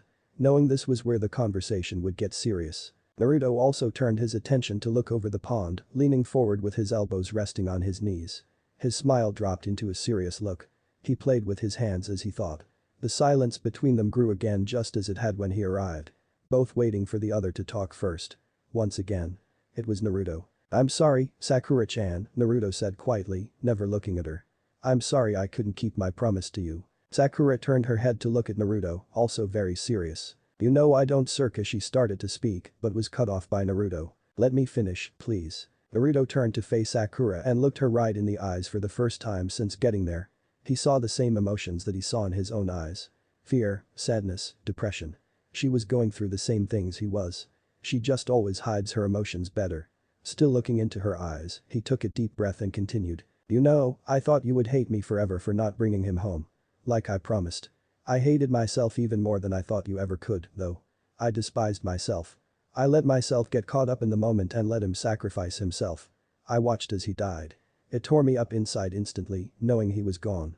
It destroyed me even more though knowing how you would react, knowing I lost my best friend. And let down my mother. I hid away from you. Away from everyone. Not wanting to see your faces. Seeing the pain that I caused just for being a Jinchuriki. Seeing the pain I caused for starting a war. Just for fighting back. Naruto turned away from Sakura to stare at the floor by his feet, balling his fists. I was being a coward, though. I'm starting to see that now, thanks to Ino. I was not remembering the people who fell for my sake in that war with honor. I was disgracing their memories. I will change that, though. Starting today, I will not be a coward and I will rebuild myself. That's also why I'm here with you, Sakura. I've missed you. Deeply, over the past few months. I was afraid of what you would say to me. Afraid of what I would say. Though, over the past couple minutes that I've seen you. You don't look at me with disgust like expected. You look at me just like you did before I left on the mission before the war. You look at me with comfort. So I realize. You don't hate me. Even after I failed you. Naruto let go of his balled fists and turned to look at her with a small smile. Although, you could just be a great actor and you actually do hate me. Ha ha. Naruto took a deep breath, preparing himself for what he had been meaning to say. He lifted his sight from the floor to look Sakura in the eye once again. I guess what I'm trying to say is, Sakura. Even if you do hate me. You're very precious to me. I will always hold you in my heart. Because no matter what happens. You'll always be my closest friend. I'm sorry. I disappointed you. Naruto looked away from the quiet Sakura, choosing to watch the duck swim slowly across the pond, leaving ripples in the pure blue water. He was waiting for her response. And her silence was killing him inside. Sakura turned her attention towards the ducks as well. She placed her hands together in her lap while rubbing her thumbs together. Naruto caught this out of the corner of his eye knowing what it meant. She was thinking. Sakura spoke very quietly. Keeping her vision towards the other end of the pond. She didn't want to look at his face while she spoke. Because she knew if she did. She wouldn't be able to focus. You're such an idiot, you know that. Sakura asks in a somber tone, making Naruto flick his head to look at her with pouting eyes. She didn't look back, instead she kept her vision on the pond. I would never hate you, Naruto. And you might mess up. A lot. But you have never once disappointed me. I understand why you would think I would hate you. I never treated you well when we were younger. But I have grown up and have seen how you are such a beautiful person, Naruto. Sakura smiled gently, still looking at the pond. You did hit me a lot, Naruto agreed, rubbing his head where she normally left lumps. Aha. Yes. That I did. But you always deserved it. Sakura replies, laughing at the memories. Hey. Naruto objects, slumping into a pout. I didn't always deserve it. Sakura places her finger to her lips, gesturing to him to be silent. She still would not look at him. Let me finish, please. I let you speak without interruptions, didn't I? Sakura asks with a slight giggle. Naruto nodded his head, relaxing into his seat. He gestured with his hand for her to proceed. I do miss him, Naruto. We had Sasuke back for such a short time during the war. But I never got to speak with him. I never sat him down and told him how much he meant to me. How much I loved him. Now he is gone, and I never will have that chance. It saddens me. But I will never blame you for what happened to him. He's gone, but he will always be in my heart. As well as yours. Sakura turned her head to look at the clouds above. They moved slowly in the breeze. So peaceful to look at. It almost killed me when Sasuke died, Naruto. But I would have died. If I had lost you as well. Sakura finally turned away from the sky and looked at Naruto with nothing but confidence. She seemed to look into Naruto's soul with her gaze. It made him shiver. Despite how I've treated you in the past. I never hated you. When I was talking to Ino earlier, she brought up feelings I never thought I had towards you, Naruto, Sakura says, letting her eyes fall into a soft glisten that Naruto only saw her give when she was looking at Sasuke or her parents. She made me realize what you are to me. I know I've always loved Sasuke. But it turns out, I've loved you as well. Naruto flinched backwards at the information, his mind going blank, even forgetting how to breathe. But before you get any ideas, I don't mean I love you like a lover. I mean I love you. Like a brother. I guess, in some ways, I love you more than I loved Sasuke. Because even though I sought him for affection, I have always had a connection with you, Naruto. Because you're like my brother. You're my family. And family always comes first. Sakura rests her hand on Naruto's shoulder. Naruto stared at Sakura with the widest eyes that he could possibly muster. His mouth was wide open and his heart was beating 1,000 beats per second. He slowly closed his mouth and changed his face into something he didn't think he could do anymore. He gave her half of his normal foxy grin. I love you like a sister, too, Sakura-cha. Sakura Amato. 2. This made Sakura smile even brighter at seeing the old Naruto starting to come out. Even though it was just a baby bite. She was happy nevertheless. Naruto opened his eyes to look at Sakura with a slight happiness. And for a brief moment, Sakura could have sworn the color in his eyes got brighter. His emotions did always reflect in his eyes, Sakura thought, watching the flare of color wash back to the sad dull blue. Naruto started rubbing the back of his head while a blush reached his cheeks, he giggled. This made Sakura drop her hand from his shoulder and give him a questioning look. What? Sakura asks, curious with Naruto's sudden change in behavior. Well. It's just that. I always saw you as a love interest. If we are siblings now. That makes it weird, Naruto says, still rubbing the back of his head with a blush. I guess I'll have to find someone else, haha. Though I've never been a ladies' man. Sakura looked at Naruto with a happy look in her eye at hearing him talk about finding another love interest. Yeah, don't do that anymore. It's weird now, Sakura says in a joking manner. Both Sakura and Naruto burst into laughter at this, not stopping for almost 5 minutes. Oh. Don't worry, Naruto. I believe you won't be single for much longer. Sakura thought as an image of her loud blonde female friend popped in her head. Not long at all. Why are you spacing out on me, Sakura Amato? Naruto waves his hand in front of her face and snaps his fingers. Nothing, Naruto, now get your damn hand out of my face. And why the hell are you calling me Amato? It should be Onichan, too. Sakura started giving him a joking evil glare. Onichan? Why the hell are you the older sibling? Naruto asks with a huff while crossing his arms. Because I'm 7 months older than you, dummy. You turned 18 in October while last month I turned 19. Sakura says happily, waiting for Naruto to get what that meant. Naruto stared at Sakura with wide eyes, finally letting his brain click with the information. That means I'm your little brother. Naruto shouted, flailing his arms in anger. He didn't like that sound at all. Yep. You're younger than me, so that makes you my Itato, too, huh? Little boo-boo brother, Sakura teases Naruto while grabbing his cheeks and pinching and pulling them. Knock it off. Naruto retorts, smacking her hands away from his face. Sakura bursts into laughter, having to hold her sides from them hurting. This is bullshit. Naruto thought with a pout, listening to Sakura's laughter. Naruto didn't mind, though. If this helped to bring them back to where they were before the war. He would gladly take one for the team. After Sakura's laughter had settled down, they sat there talking about silly things and memories, simply enjoying each other's company. They laughed and they joked about how silly they were as kids. Naruto started catching up on what all had happened in the village while he was locked away in his home.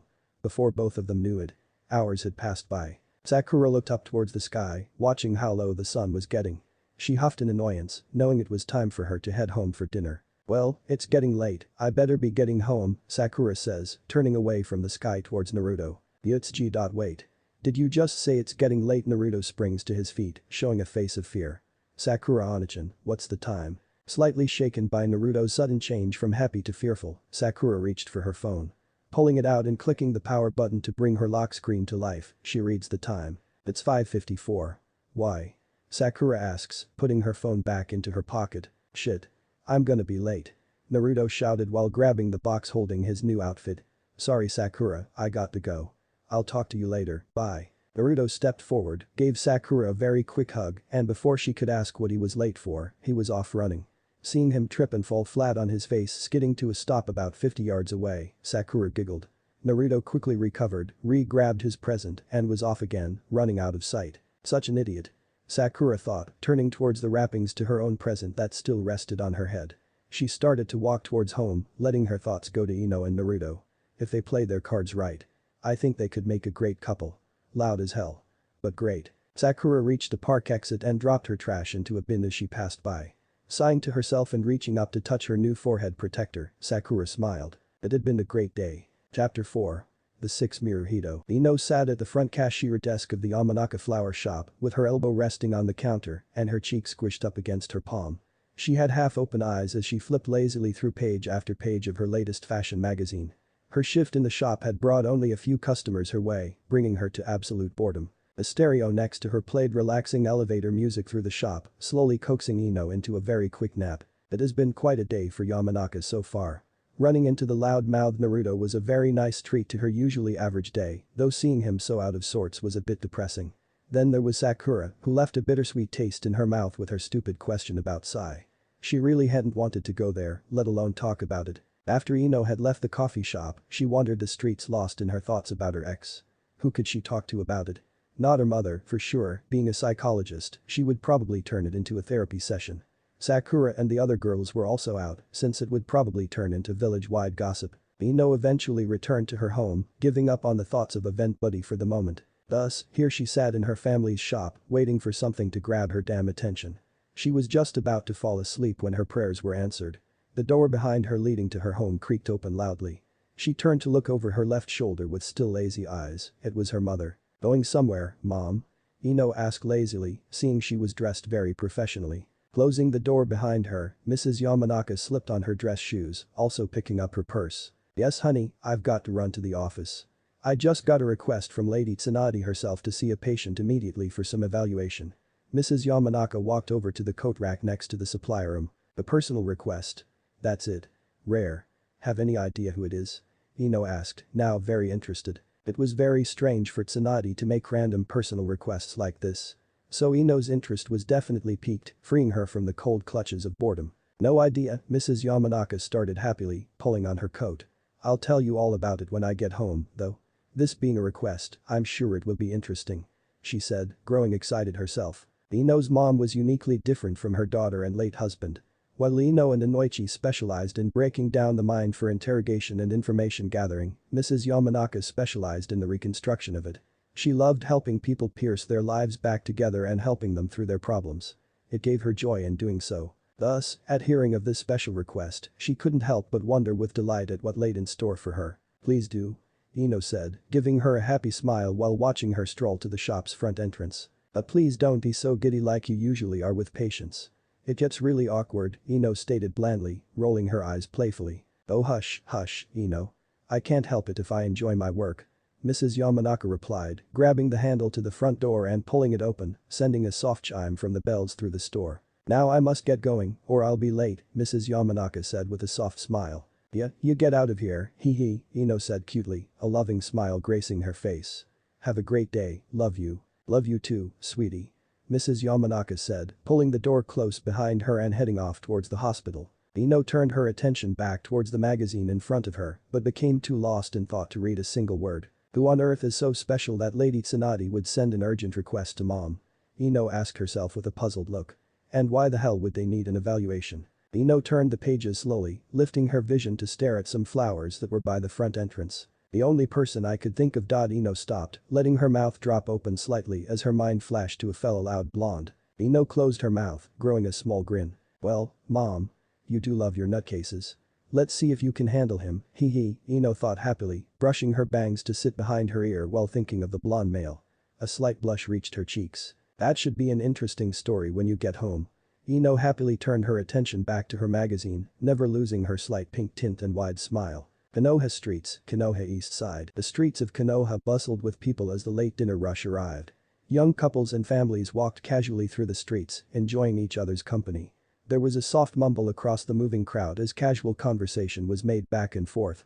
It left a soft calmness in the streets, keeping the relaxed murmur of voices in the air. This was instantly broken as a yellow and gray blur rocketed through the streets, weaving and jumping in and out of gaps in the crowd of people. Get out of the way. Naruto shouted, clenching the box from Sakura in his right hand while pumping violently with his left arm trying to increase his speed. Move. Move. Move. Tsunade will murder me if she finds out I was late. Naruto hollered through the crowd, finally breaking through the last bunch of people. Looking up from his dead sprint, Naruto could see light at the end of the tunnel as the large Konoha hospital came into view. Yes. I can do this. I won't be late. Naruto yelled to himself happily as he rocketed up the flight of stairs. Rushing at the front entrance doors, there was barely enough time for them to mechanically open before he squeezed by without breaking pace. Rushing through the front waiting room and dodging nurses walking by, Naruto skidded to a stop at the front desk with a loud squeak, leaving a trail of smoke from his shoes in his wake. The nurse at the front desk stared at the man in front of her with wide eyes as he tried his best to catch his breath. Naruto rested his hands on his knees and kept his vision on the floor. Sweat dripped from his nose at a steady pace. Pant. Appointment, pant. 6 o'clock, pant. For Uzumaki, Naruto huffed out, gasping to try and catch his breath. Man, I'm out of shape.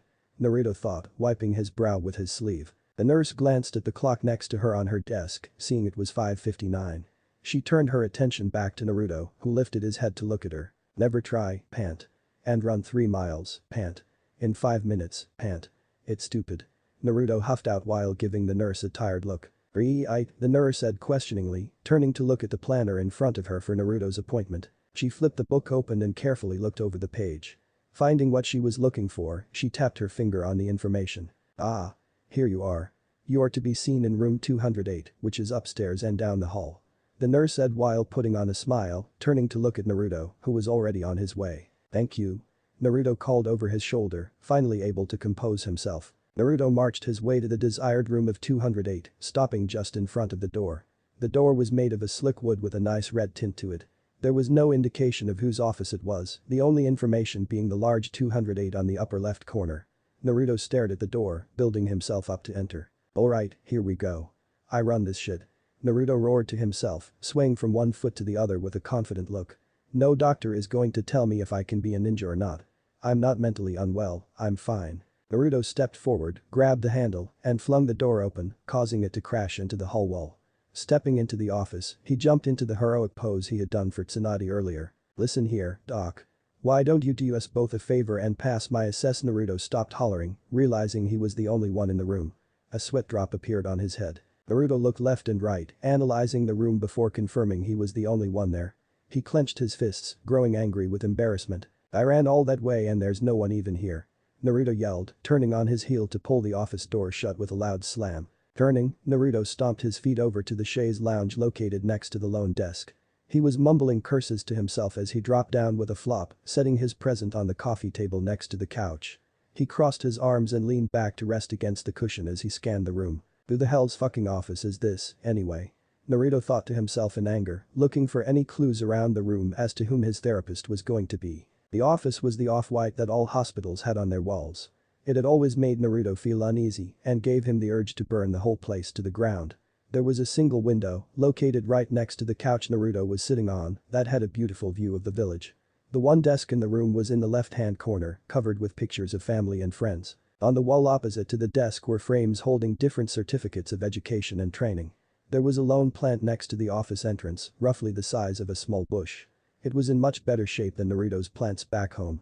Humph, Naruto grumbled to himself, taking in the atmosphere of the room. Turning his attention back to the 2 photos on the desk, Naruto leaned and observed them closely. The first picture was of a little girl with shoulder-length blonde hair and bright blue pupilless eyes. She was holding a bouquet of flowers with a children's swing set from the park in the background. Naruto squinted his eyes at the picture. He swore he had seen this girl before, but he just couldn't put his finger on it. Maybe we went to the academy with each other back in the day. Naruto thought, shrugging to himself as he turned to examine the second picture located next to the first. It showed a young blonde man who seemed to be in his early 20s. He had bleached blonde hair that he wore in a ponytail with the same pupil-less blue eyes as the little girl in the first picture. He was standing on what seemed to be a beach, where he was giving a cheesy thumbs up to the camera. Naruto squinted his eyes again, leaning in close to the picture. Where the hell have I seen these people before?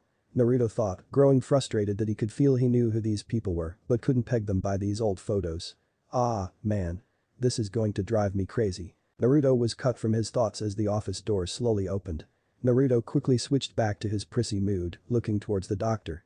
He jumped to his feet off of the couch, pointing his finger at the mystery person. Hey. Who the hell do you think you are? Naruto shouted as the door fully opened to reveal a beautiful woman. Ma. King. Me. Wait. Naruto trailed off, his eyes growing wide, while his cheeks grew blush. The woman standing in the door had to be in her late 30s or early 40s. She had long brown hair that reached the middle of her back. She wore it down, with a small red hairpin holding her bangs to the side. Her eyes were a soft hazel that popped with the slight makeup she wore. She had on the usual white robes all the doctors wore when they were on duty. Even with the robes on, Naruto could see she was very beautiful. She was carrying a small cardboard box and a manila file in her hands, though Naruto didn't pay much attention to what she was carrying. Ah. Good, you're here already, Uzumaki-san. I'm so sorry for being late, I had to change into my robes and grab your file, she spoke, walking towards her desk as the door closed behind her. I hope you weren't waiting long. Ah. Naruto mumbled, unable to articulate proper words. She sat herself down in her desk chair and spun to face Naruto, placing the box on the floor and lifting the file she carried. She flicked it open and read it quietly to herself. So you're the patient Tsunade wanted me to see so urgently, eh? Well, I see here that you haven't ever been to any other therapists before, so I guess we will have to do a full evaluation with no shortcuts. She spoke quietly to herself as Naruto continued to stare at her with an open mouth. If I read her note right, this is to see if you are fit for duty, correct? She asked sweetly. Naruto didn't answer. Well, I guess we should get started then, eh? The quicker we get this done, the quicker we can see if you can be a ninja again. She smiled at Naruto, pulling out her notebook and pen from her desk to jot down what she saw fit. She started to write down the basic information such as the date and time as Naruto continued to stare. Finally, pulling his mouth shut and shaking his head violently, he was able to compose himself. Ma'am. Naruto said quietly, afraid to speak loudly for some reason. She hummed sweetly, looking up from what she was writing in her notebook. Naruto gulped. I'm happy you know who I am. But.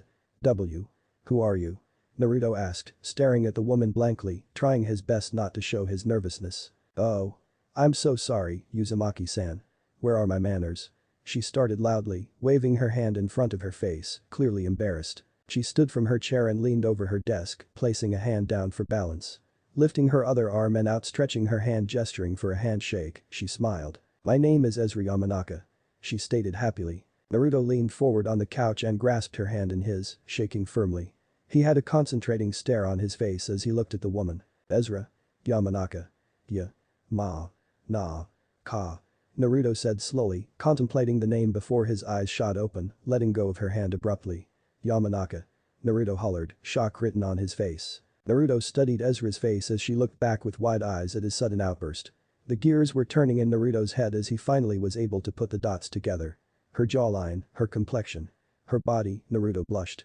Naruto flung his eyes to the picture of the young girl on Ezra's desk, now realizing who it was. He shot his vision back at her just as quickly. Extending his right arm out in front of him and pointing at her face, Naruto hollered. You're Ino's mom, aren't you? Naruto screamed, causing Ezra to wince from the volume. Yes, I am he. She spoke softly, which threw Naruto off because the only other woman to ever talk to him in this tone was his mom, Kushina. Naruto didn't spend much time thinking about it though, as the knowledge of her being a Yamanaka set in. Wait. If she's a Yamanaka. Who specialize in mental torture. Naruto's face grew even paler than it already was. He began to look around the room for the quickest means of escape. I gotta get the fuck out of here. This lady's gonna mind crush me. Ezra watched with concerned eyes as Naruto flung his head in every direction, clearly searching for something while sweating bullets. She finally caught on to what he was probably freaking out about. She giggled loudly, causing Naruto to stop his flailing and look at her confused. You don't have to worry, she said happily, giving Naruto a reassuring look. I'm not like my daughter, who specializes in mental torture. I like to build the mind up, not tear it down. Naruto relaxed at the information. With her soft tone and innocent demeanor, he couldn't help but trust her. Naruto smiled back. Well, that's really nice to hear. Naruto said loudly. Ezra smiled again, deciding to bring the conversation to what he said before. You were in the same graduating class with Ino, correct? Ezra asked, sitting down and beginning to write in her notebook. Yeah. We are both a part of the 122nd graduating class, nicknamed the Rookie 9, Naruto stated, settling back into the couch, lowering his voice again. We are a lot older now, but some of the older ninjas still call us the Rooks, haha, Naruto said, rubbing the back of his head softly. Ezra looked upon Naruto with soft eyes, returning the bright smile Naruto was giving her. He just seemed to radiate whatever mood he was in, whether being joyful or complete sorrow. She began to write this information down, urging Naruto to continue. Are you still close with the other rookies? Ezra asked, jotting small scribbles into the notebook. Are you joking? They are my closest friends. That's still not even counting Lee, Tenten, and Kakashi-sensei, Naruto said, a large smile on his face as his arms flung around, emphasizing his every word. They are basically my family. I would do anything to make any one of them happy. I would lay my life down to protect them. Ezra smiled, listening to Naruto. She was happy Ino had a friend like Naruto. Do you feel they would do the same for you? She asked, glancing up to look at Naruto with a lifted brow. Naruto turned his attention towards the window overlooking the village.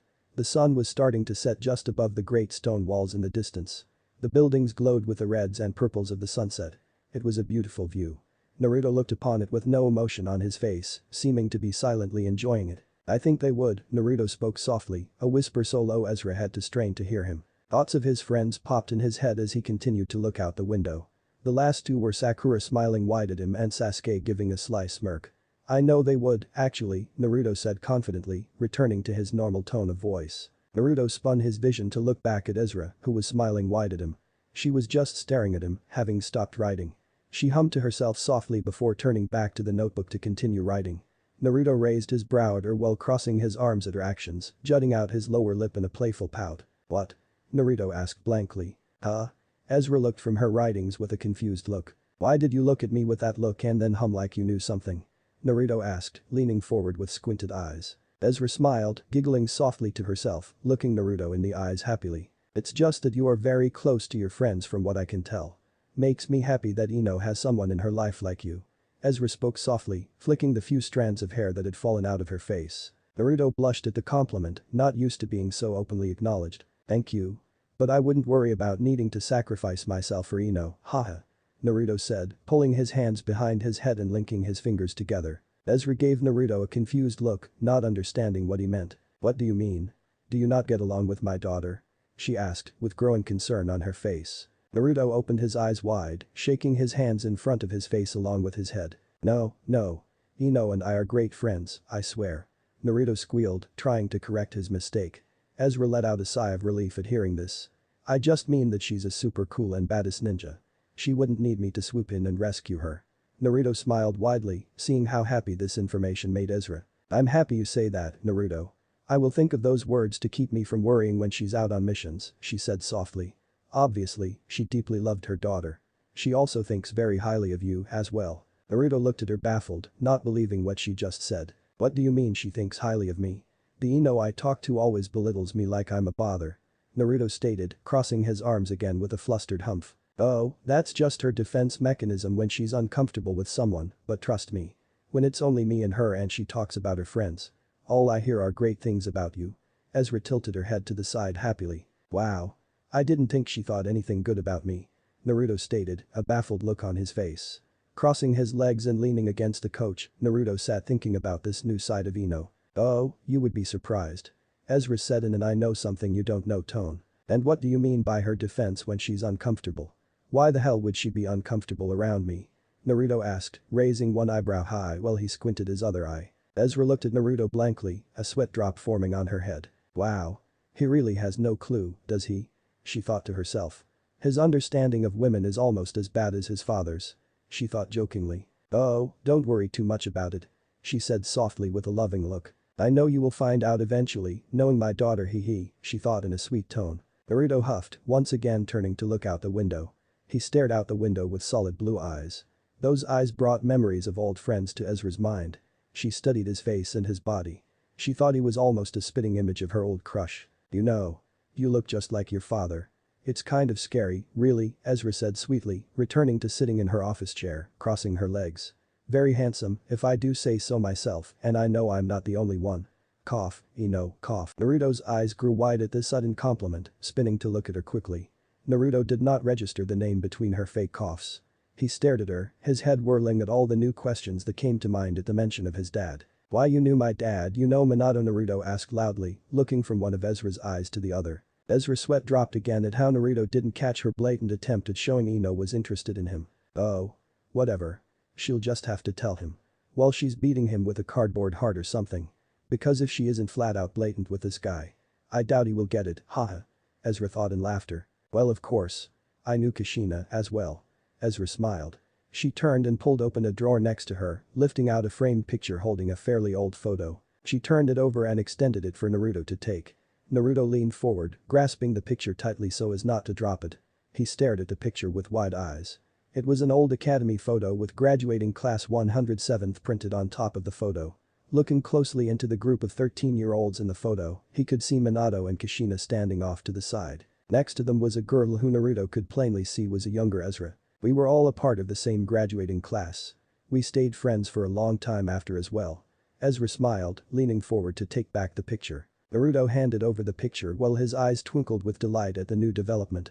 He had finally found someone who could tell him stories about his parents and help him feel more connected to his roots. That means you have tons of stories.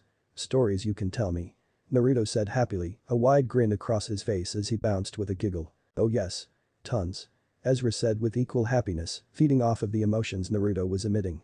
Although, this isn't the place to be going down memory lane, hee. Naruto's mood dropped slightly, not wanting to be denied more information about his family. He quickly went back to smiling though, figuring he could come talk to her later now that he knew who she was and knowing where she lived. Well, I guess you're right, Naruto said softly. But can I come by your home sometime?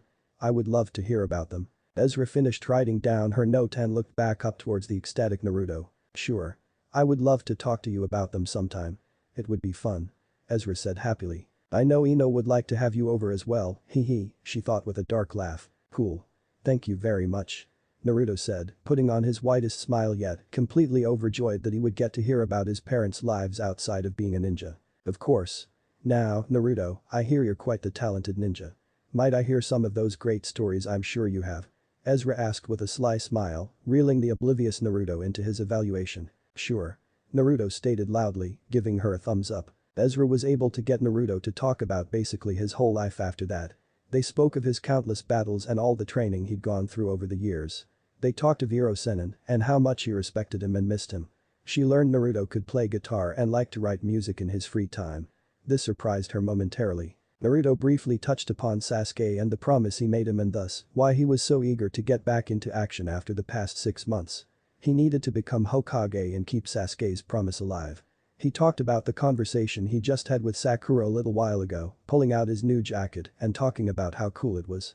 Naruto's stories touched her. He was a wonderful man. He was a little banged up. But he could find his old self again with time and effort. The appointment Naruto had been dreading turned into an enjoyable hour-long conversation. Ezra finished writing down the last of her notes and closed her notebook. She looked over to Naruto, who was once again looking out the window at the now dark village, lit only by small beams of moonlight. She coughed to get his attention. Well, I would say. I have all I need to give a proper answer to Lady Tsunade on your condition, Ezra said softly, not wanting to pierce the calming silence in the room at the moment. Naruto looked away from the window to give Ezra a genuinely confused look. What do you mean? Naruto asked, confused. You haven't asked any questions or run any tests yet. What do you mean, Naruto-san? We've been doing your evaluation the entire time, Ezra said calmly. All we've done is talk about stuff. You haven't, ask me anything that can help you tell if I'm mentally well, Naruto said, watching as she smiled at him, confusing him even more. But that's what we just did, she said, trying not to laugh at the look Naruto was giving her. I learned about your past and your dreams. I learned about how you feel about the people around you and how much they mean to you. I even learned about your current mental state with the way you spoke and how creatively you talked of your stories. Naruto stared at her, realizing she had been playing him the entire time. She had tested him in subtle ways with her questions and comments. She was good. Naruto was impressed. Well. Damn. That was. Painless, Naruto said with a slightly shocked look on his face. I expected you to like it. Probe my mind with some, or something. We could still do that if you want, Naruto-san, Ezra offered, getting an evil grin as she wiggled her fingers menacingly. No thanks, Naruto said with a whimper, shivering in fear. Oh, too bad. Maybe next time. Ezra said cheerily, returning to her sweet tone and smile. Naruto relaxed as well before realizing that meant she had the answer to whether or not he would be allowed back. Wait. So if we're done. That means you know if I can be a ninja again. Naruto jumped onto his feet as he filled with excitement. Ezra looked at him casually, not affected this time by his mood. Yes. Yes I do.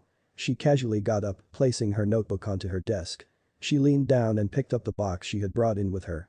Naruto watched her, his fear growing with her sudden loss of emotion. Oh no. She's going to fail me. Please don't fail me.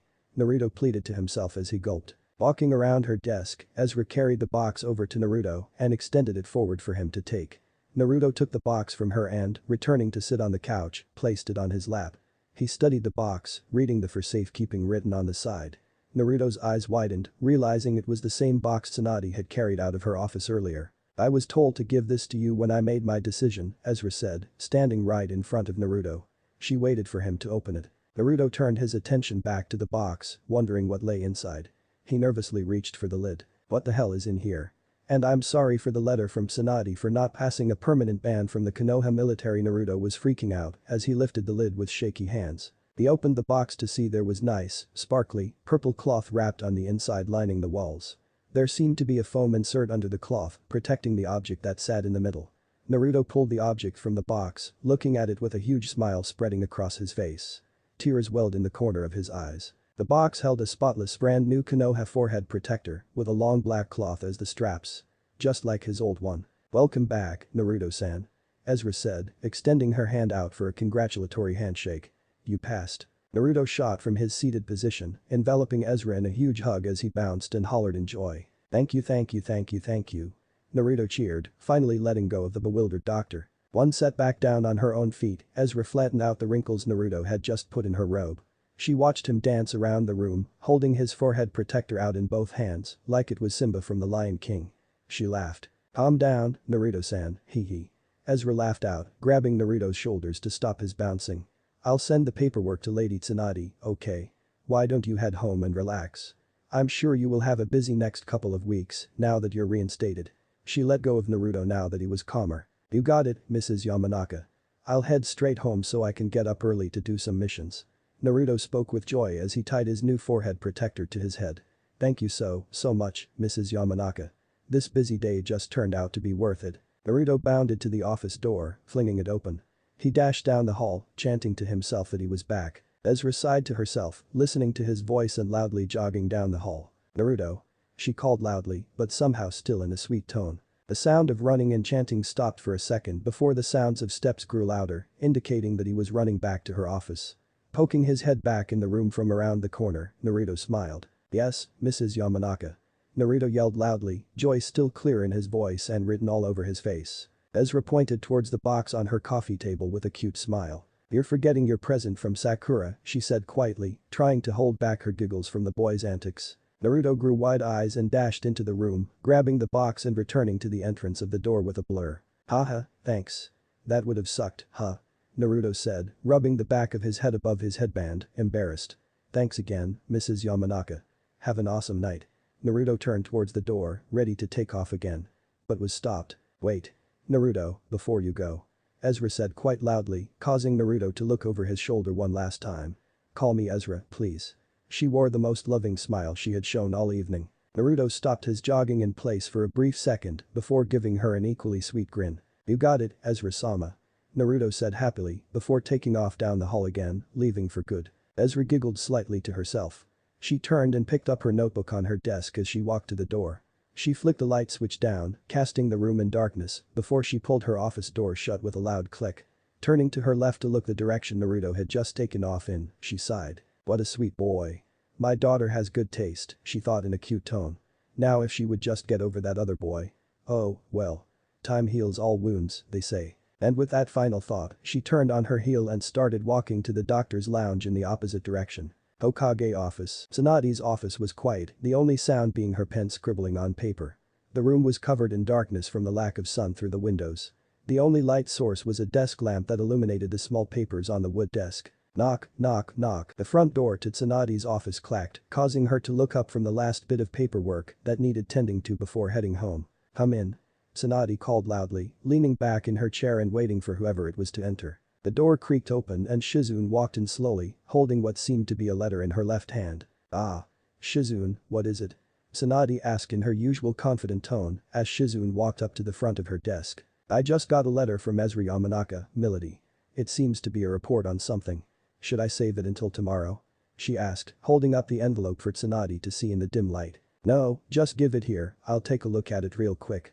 Tsunade spoke with an emotionless tone, reaching out for the letter. Shizune nodded and handed over the paper. She gave a quick bow before turning to leave the room. At the sound of the door closing, Tsunade started breaking the glued seal.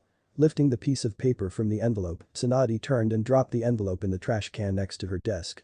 Unfolding the letter lazily while angling it in the light from her lamp so she could read. She smiled. Dear Lady Tsunade, I have just finished my hour-and-a-half-long session with Mr. Uzumaki Naruto. I have run my questions and subtle methods of testing by him. With this being said, I am very happy to report Mr. Uzumaki passed with flying colors. He showed great character and willingness to understand his surroundings. His memory was a spit spot and he showed no falter in his mental psyche. He does have his quirks that should be looked out for until he is fully well again, but no real problems. I promptly gave him his new headband and signed the paperwork for his reinstatement. I am honored that you personally requested me for this task and hope this news gives you great joy. Until next time, Ezra Yamanaka. Tsunade refolded the letter and placed it on her desk softly. She spun in her chair and stopped herself to stare out the window over the dark village. She still had a large smile on her face. Well. Starting tomorrow. Things are going to get a lot more stressful around here, Tsunade thought, closing her eyes slowly. Welcome back, kid. Yamanaka residence. The front door to the Yamanaka house creaked open slowly. Ezra walked through the door into the entrance hall, closing it behind her. Pulling off her jacket and hanging it on the coat rack, she sat down on the small step to unbutton her shoes. She smelled something delicious in the air, which meant Ino was cooking. Welcome home, Mom. Ezra heard from behind her. She turned to look over her shoulder and saw Ino poking her head around the corner from the kitchen at the end of the hall. Hello, sweetie, Ezra called, turning to continue taking off her shoes. Ino walked back into the kitchen to tend to the dinner she was cooking. I made your favorite, Mom. Ino said loudly enough to be heard throughout the house. Ezra walked around the corner, taking in a deep breath to savor the smell. Curry, thank you Ino, that's very sweet, Ezra said happily, walking over to the cabinets to pull out the plates and utensils. I figured I'd make this for you since I got to hear how the appointment with Naruto went. Ino cheerfully replied as she added the spices and seasonings to the sauce. Ezra stopped gathering the materials for the table and looked at Ino baffled. She gave her daughter an up-and-down look with a raised brow from over her shoulder. How did you find out it was with Naruto-san? Ezra asked. Ino shrugged, not looking away from stirring the meal. Lucky wild-ass guess, Ino said sweetly as she smiled to herself. Plus you seem emotionally exhausted and Naruto definitely has that effect on people. Ezra laughed out loud at that, turning to walk towards the table with the plates, cups, and spoons in her hands. She handed the plates to Ino on her way by. Yes. He definitely does, doesn't he, hee. Ezra laughed, placing the materials on the table and distributing them to the proper places. Ino walked over to the table and placed down 2 plates filled with curry and rice. She wiped her hands on her apron before pulling it off and placing it on the counter next to the sink. She returned to the table where both women sat down to enjoy their dinner. Both clasped their hands together with smiles on their faces. Itadakimasu. They proclaimed in unison. Itadakimasu I gratefully receive. Ezra instantly grabbed her spoon and dug into her favorite meal, humming with pleasure at the delicious flavors. Ino, however, didn't touch her food. Instead, she chose rather to place her elbows on the table next to her plate, leaning her head on her hands as she stared at her mom sweetly. She waited for her mother to notice her gaze. Ezra looked up from her meal with puffed-out cheeks, noticing Ino staring at her with a wide grin. Boffed? Ezra asked with a full mouth, growing uncomfortable under Ino's gaze. Ino leaned further over the table, growing an even bigger smile. Sue. How did the evaluation go? Ino asked excitedly. Ezra swallowed the large amount of food in her mouth with an audible gulp. She lifted her napkin to her mouth, patting her lips lightly before placing it back on the table. She closed her eyes and grew a serious look on her face. Ino was about to burst with anticipation, feeling whatever her mother was going to say was going to be good. With a deep breath, Ezra spoke. Can't tell ya. She said calmly, opening her eyes to give Ino an evil look. Ino slammed her head on the table, shocked and thrown off by the answer. She lifted her head, showing a bright red mark on her forehead, and shot her arm out, pointing angrily at Ezra. "What the hell do you mean, you can't say?" Ino hollered, frustrated. "You told me you would tell me all about it." Ezra smiled at her daughter, laughing internally at her actions. "I can't tell you because it was a special request from the Hokage." Meaning. Ezra lifted her fingers to her lips, pulling them across to signify a zipper. It's sealed. Ino slumped down into her chair with anger as she grabbed her spoon and pulled her food in front of her. "That's bull." Ino hollered, beginning to stuff her face with food to help keep herself calm. Ezra watched her daughter, giggling to herself. Watching her daughter so upset that she wasn't going to get any information on her crush amused her. Ino had no idea that her mother knew of her fondness of the boy, but she had known for a few months now. She had known when, during a conversation they had, Ino complimented Naruto. Ino never complimented people. So Ezra had been waiting for Ino to make her move, but she never had. Come to find out, Naruto had locked himself away for a while, only returning to the world recently. Ino continued to smash her face with food, mumbling between bites how bullshit it was she couldn't hear about the appointment. Ezra giggled again, she would throw her daughter a small bone. "He plays guitar." Ezra said softly, causing Ino to stop shoveling down her food. What?" Ino asked, giving her mom a confused look. "Naruto. He plays guitar. Says he writes music as well." "Interesting, no. And you don't have to worry. He passed. He's a shinobi once again." Ino stared at her mom blankly, not knowing how to respond to the information. Ezra picked up her spoon again, preparing to finish her meal. "That's all you're getting from me, though, so hush it." Ezra said evilly, taking a bite of her meal and moaning again at the taste. Ino also returned to eating her meal, much slower than before. The table drifted into silence with the sound of spoons hitting plates and the awkward hums from Ezra, with every bite being the only breaks. Ino drifted to her thoughts with the lack of conversation. He plays guitar. Naruto. Naruto. Since fucking when, Ino thought to herself, scrunching her face as she thought. And he writes music. I wonder if he sings. Wait. I wonder if he would play and sing for me. Visions of Naruto playing his guitar while singing sweetly to Ino in the moonlight made her heart flutter, bringing a pink tint to her cheeks. She continued to daydream about the blonde man as she finished her dinner silently. She must have completely spaced out after finishing her food because she was finally pulled from her thoughts by fingers snapping in front of her face. "Hey. Ino, are you in there?" Ezra called loudly, trying to get her attention. "Huh? Oh, sorry, Mom. Must have spaced out," Ino said in a whisper, blinking to regain her focus. "You think you've been sitting there for 30 minutes, Ezra sighed out. "Listen, I already did the dishes while you were in La La Land, so I'm heading to bed." Ino blinked, looking at the table, and realizing all the dishes were gone, the table wiped clean. Wow. I really did space out, Ino thought, shocked that it was even possible for her to be completely oblivious to the world around her. "Okay, Mom. Good night." Ino said softly as Ezra leaned down and placed a quick peck on her forehead. "Night, sweetie, love you," Ezra said, making her way to the stairs and walking up to retire to her room. Ino stood up from her seat, pushing it under the table with a slightly loud screech. Turning, she walked out of the kitchen, flicking the light switch off. She walked down the hall to the front door, turning the bolt to lock the door.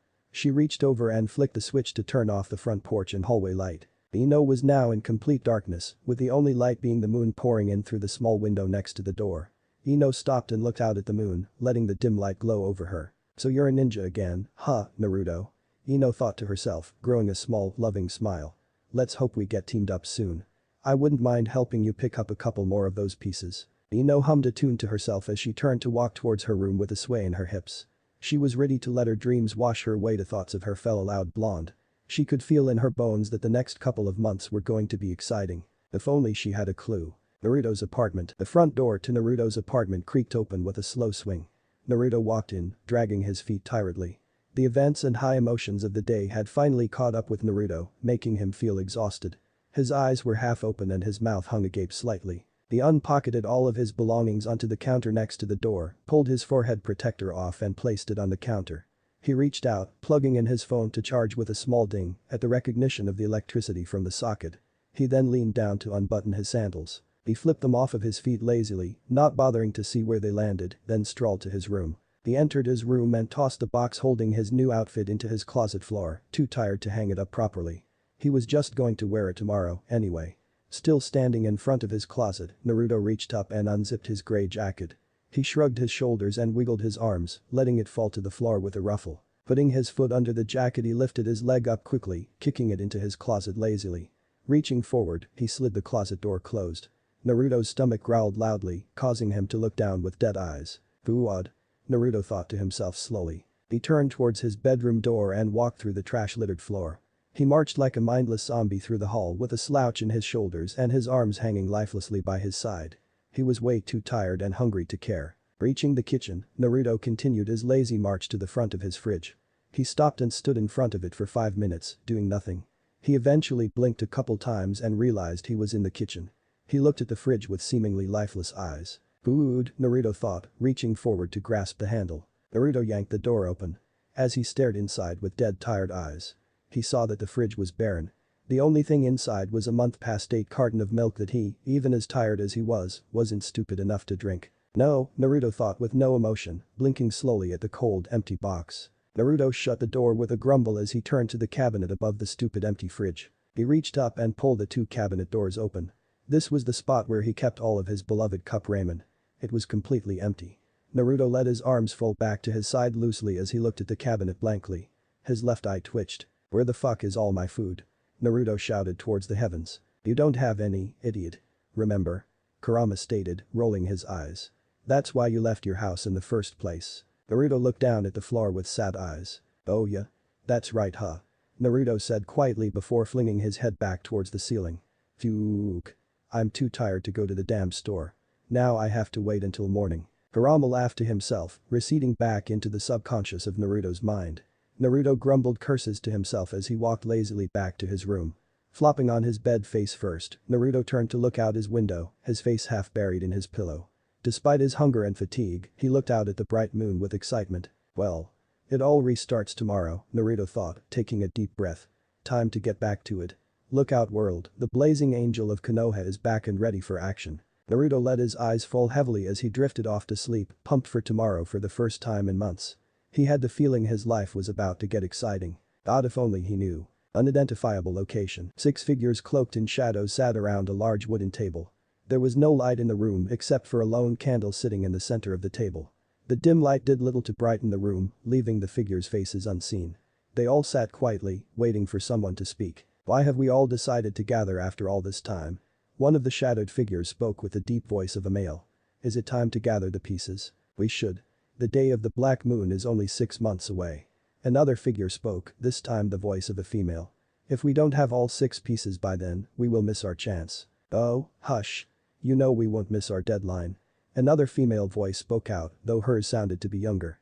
You must be stupid if you think we would. But the fuck are you calling Stu? The first woman yelled back, but was interrupted. Enough. A loud voice rattled throughout the room. Please be quiet while I speak. The 2 women stopped their bickering and focused on the second man who had yelled. He held a deep voice, but spoke softly. Even in the dark, the others could see he held himself with proper posture and pride. It was obvious that he was the leader. Yes sir.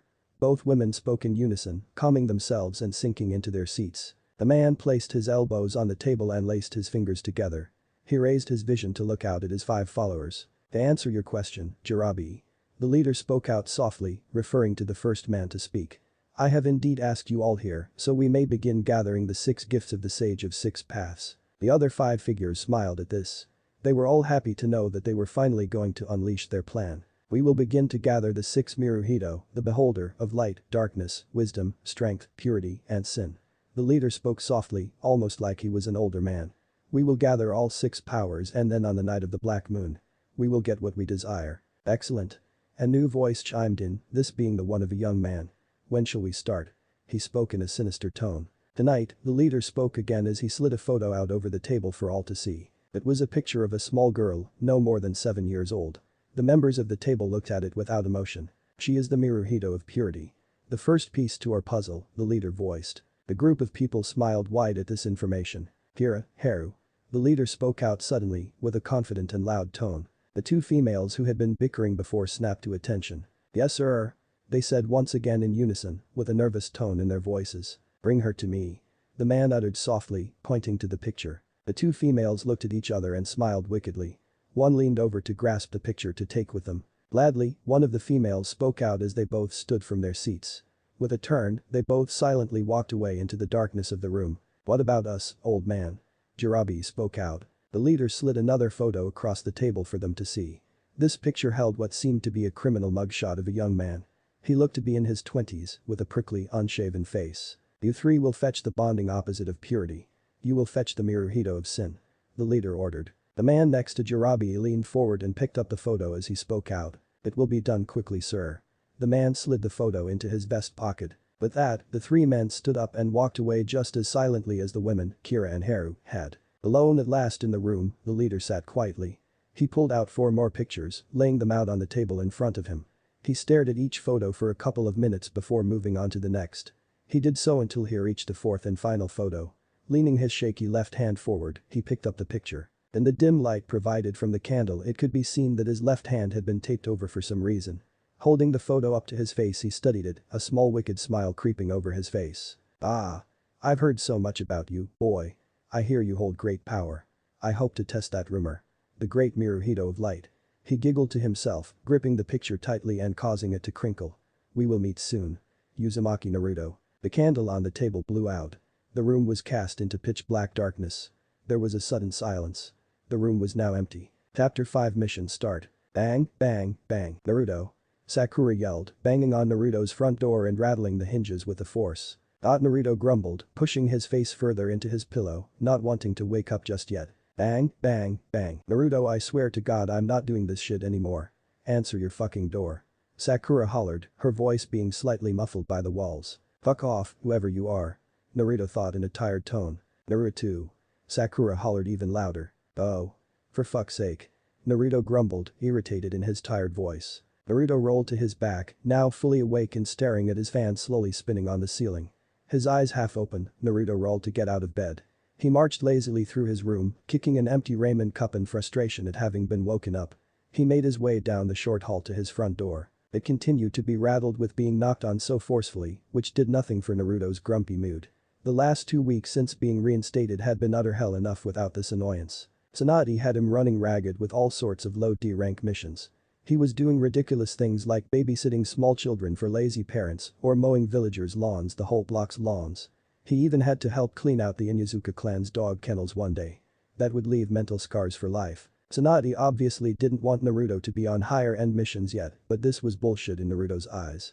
He wanted to get some action, not care for the elderly or some other crap. He was going to explode with anger if he had one more stupid D-rank mission. So to say Naruto was grumpy would be an understatement. Whoever this is going to freaking die, Naruto thought to himself. Naruto reached his front door with a stomp and grumble. He reached forward, unbolted his door quickly, and with a grand flourish pulled it open. Sakura swung her hand at the door again and met with thin air, her eyes slightly widening at its sudden movement. Naruto glared at Sakura with half-open eyes. "What?"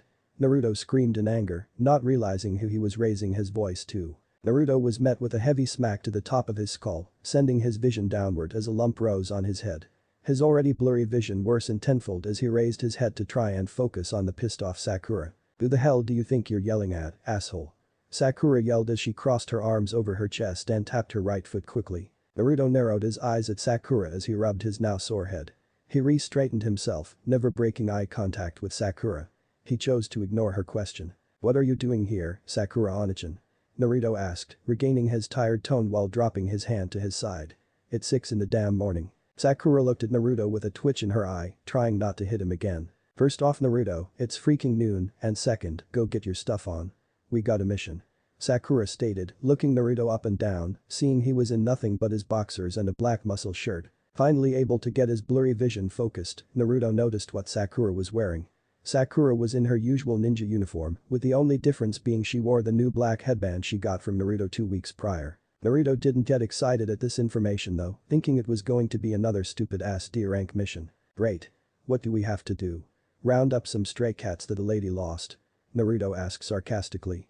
"Because if I have to do one more stupid D-rank mission, I'm gonna put my foot up Tsunade's a." Sakura popped Naruto on the head again, rolling her eyes at how annoying he was being. "I don't know what type of mission it is, but whether it's an S rank or a D rank you will smile and freaking do it," Sakura told Naruto, a slight tinge of killing intent began to emit from her. "Now shut up and go get ready." Naruto looked up from the floor, rubbing the now second lump on his head grumpily. Naruto reached forward and shut his door loudly as he mumbled curses to himself. He walked away into his apartment to get his gear. 10 minutes later Naruto returned, walking through the door and locking it.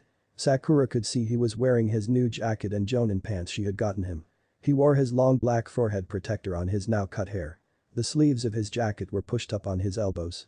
Both of his hands were taped in orange athletic tape that ran up his forearms. His right hand was completely covered to help conceal his yin symbol given to him by the Sage of Six Paths, the fingers on his left hand left uncovered. He had the same orange tape on his shins, holding his pants in place. He wore his old black sandals that were a little old but matched the outfit perfectly. Well, look at you. Do I know what looks good on you, or do I know what looks good on you?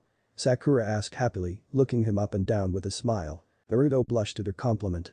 Looking away from her and crossing his arms, Naruto smiled. Yeah, I know it looks badass on me, so let's just go already, Naruto said nervously as he started walking away. Sakura giggled at his shyness and followed him to the Hokage Tower. Hokage Tower. After 20 minutes, Sakura and Naruto made it to the tower. They made their way through the main entrance and up the stairs. They reached the top floor and walked past Shizune's desk, giving her a hello and a wave. Shizune was ecstatic to see Naruto trying to return to his old life after being a shut-in for so long. She had run into him when he was picking up a mission from Tsunade a couple days ago and went crazy. She was so happy to see Naruto that she bought him a whole month's supply of cup ramen, which he happily accepted. Naruto was beginning to see that his friends didn't hate him for the war. It warmed his heart and helped push him forward even more. He still had doubts, though, being that he hadn't seen all of his friends yet, only Ino and Sakura really so far. Naruto walked past the desk and grabbed the handle to the large office. Turning and pushing it open gently, he and Sakura walked into the room. They noticed they were the only ones in the room besides Tsunade, who sat at her desk going through papers. She didn't look up from her work to see who had entered. Naruto marched loudly over to Tsunade's desk as Sakura shut the door behind them. Naruto stopped in front of the wooden desk before he struck his hero pose. Boy. You rang, Bachan, Naruto asked loudly, making Tsunade and Sakura wince. Got a mission for us that's not a freaking D rank. Tsunade looked up from her desk slightly, sending Naruto a glare as Sakura shook her head and rolled her eyes. No, Naruto, it's not a D rank mission, Tsunade said calmly. Now shut up and wait for the rest of your squad for this mission to arrive. Naruto looked at her confused as he glanced at Sakura next to him and back to Tsunade. It's not just Sakura, Onichan and I? Naruto asked, throwing a thumb in Sakura's direction. Tsunade was about to respond, but was stopped as the office door opened. Naruto and Sakura turned to see who was entering as Tsunade looked between them. 3 people strolled into the office, stopping when they saw Naruto and Sakura. All 3 grew wide eyes at seeing Naruto. Actually, Naruto. Here they are, Tsunade said from behind Naruto and Sakura. Sakura beamed and ran up to the 3 ninja. Ino, Shikamaru, Choji, you guys are our teammates for this mission, Sakura asked, excitement obvious in her voice. It would seem that way, Sakura. Shikamaru said lazily as he turned to look back at Naruto. Naruto stared back at the 3 people who were looking at him. He felt uncomfortable under their gaze and shifted awkwardly in place, waiting for them to say what he knew was coming. Naruto. Choji yelled, running up to Naruto and giving him a large hug. Choji lifted Naruto off of his feet and shook him left and right, causing Naruto's head to flail crazily. It's so good to see you, pal. Ino told us you were out and about again, but it's different actually seeing you in person. Choji said happily, setting Naruto back onto his feet. Naruto put his hand on his back and pushed forward, causing it to pop several times loudly. Choji's hugs could cripple a man if he squeezed hard enough. Naruto looked towards Choji and put on a fake smile for him. Naruto was still not comfortable with his old friends yet. It's good to see you too, Choji. Naruto said quietly. Shikamaru walked up to Naruto, stopping next to Choji. He studied Naruto closely, but not obviously. He noticed his new outfit and look. He noticed how flat his eyes looked compared to how bright they usually were. He noticed how his energy was different. He wasn't as sure of himself as he used to be. He looked like Naruto. But he didn't hold himself like Naruto. Shikamaru blinked, dropping his critical thoughts and bringing a half smile to his face. He raised his hand up, gesturing for a handshake. Good to see you, Naruto. We missed you out in the real world, Shikamaru said as Naruto reached forward and shook his hand happily. Good to see you too, bud. Naruto said with a wide genuine smile, not having to fake his enthusiasm. Naruto and Shikamaru had always gotten along ever since they were kids. Naruto has great respect for Shikamaru's knowledge and brilliance both on and off the battlefield. Naruto always thought that if he could change one thing about himself, he would wish he had Shika's brains. He saw Shikamaru as a great friend. Sasuke would always be Naruto's best friend, but if he had to choose a new one besides Sakura, it would be Shikamaru. Shikamaru had very similar thoughts towards Naruto. He was impressed with his usual high energy and personality. Shikamaru was brilliant, but on the battlefield he would say without a doubt in his mind that Naruto was a better ninja.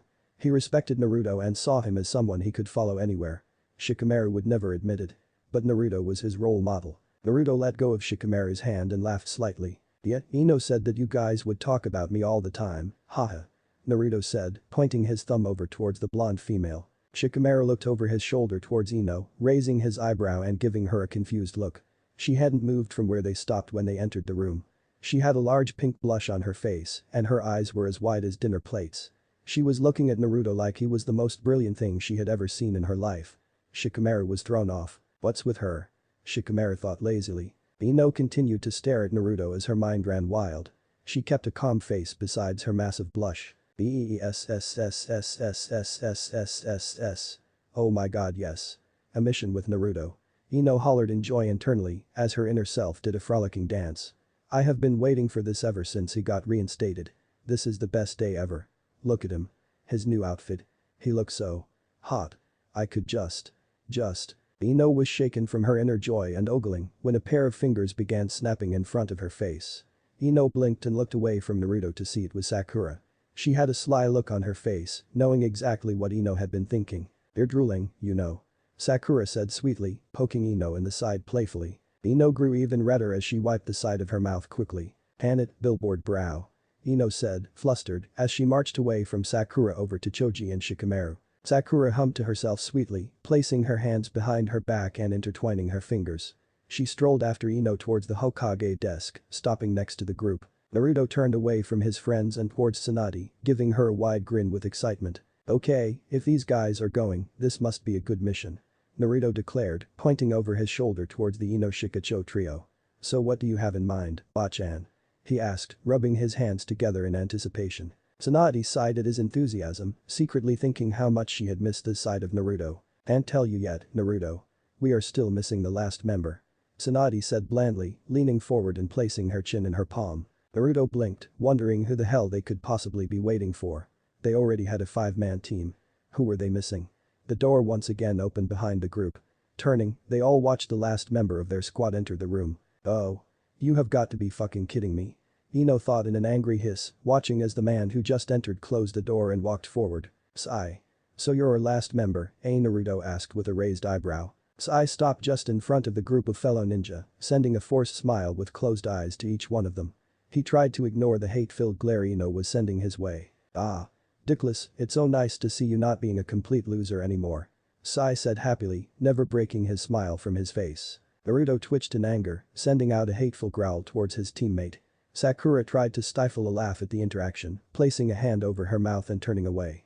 Naruto flicked his attention toward Sakura, giving her a glare. Ahem, Tsunade cleared her throat. The group turned their attention away from Sai and back to Tsunade, who had a look of disinterest.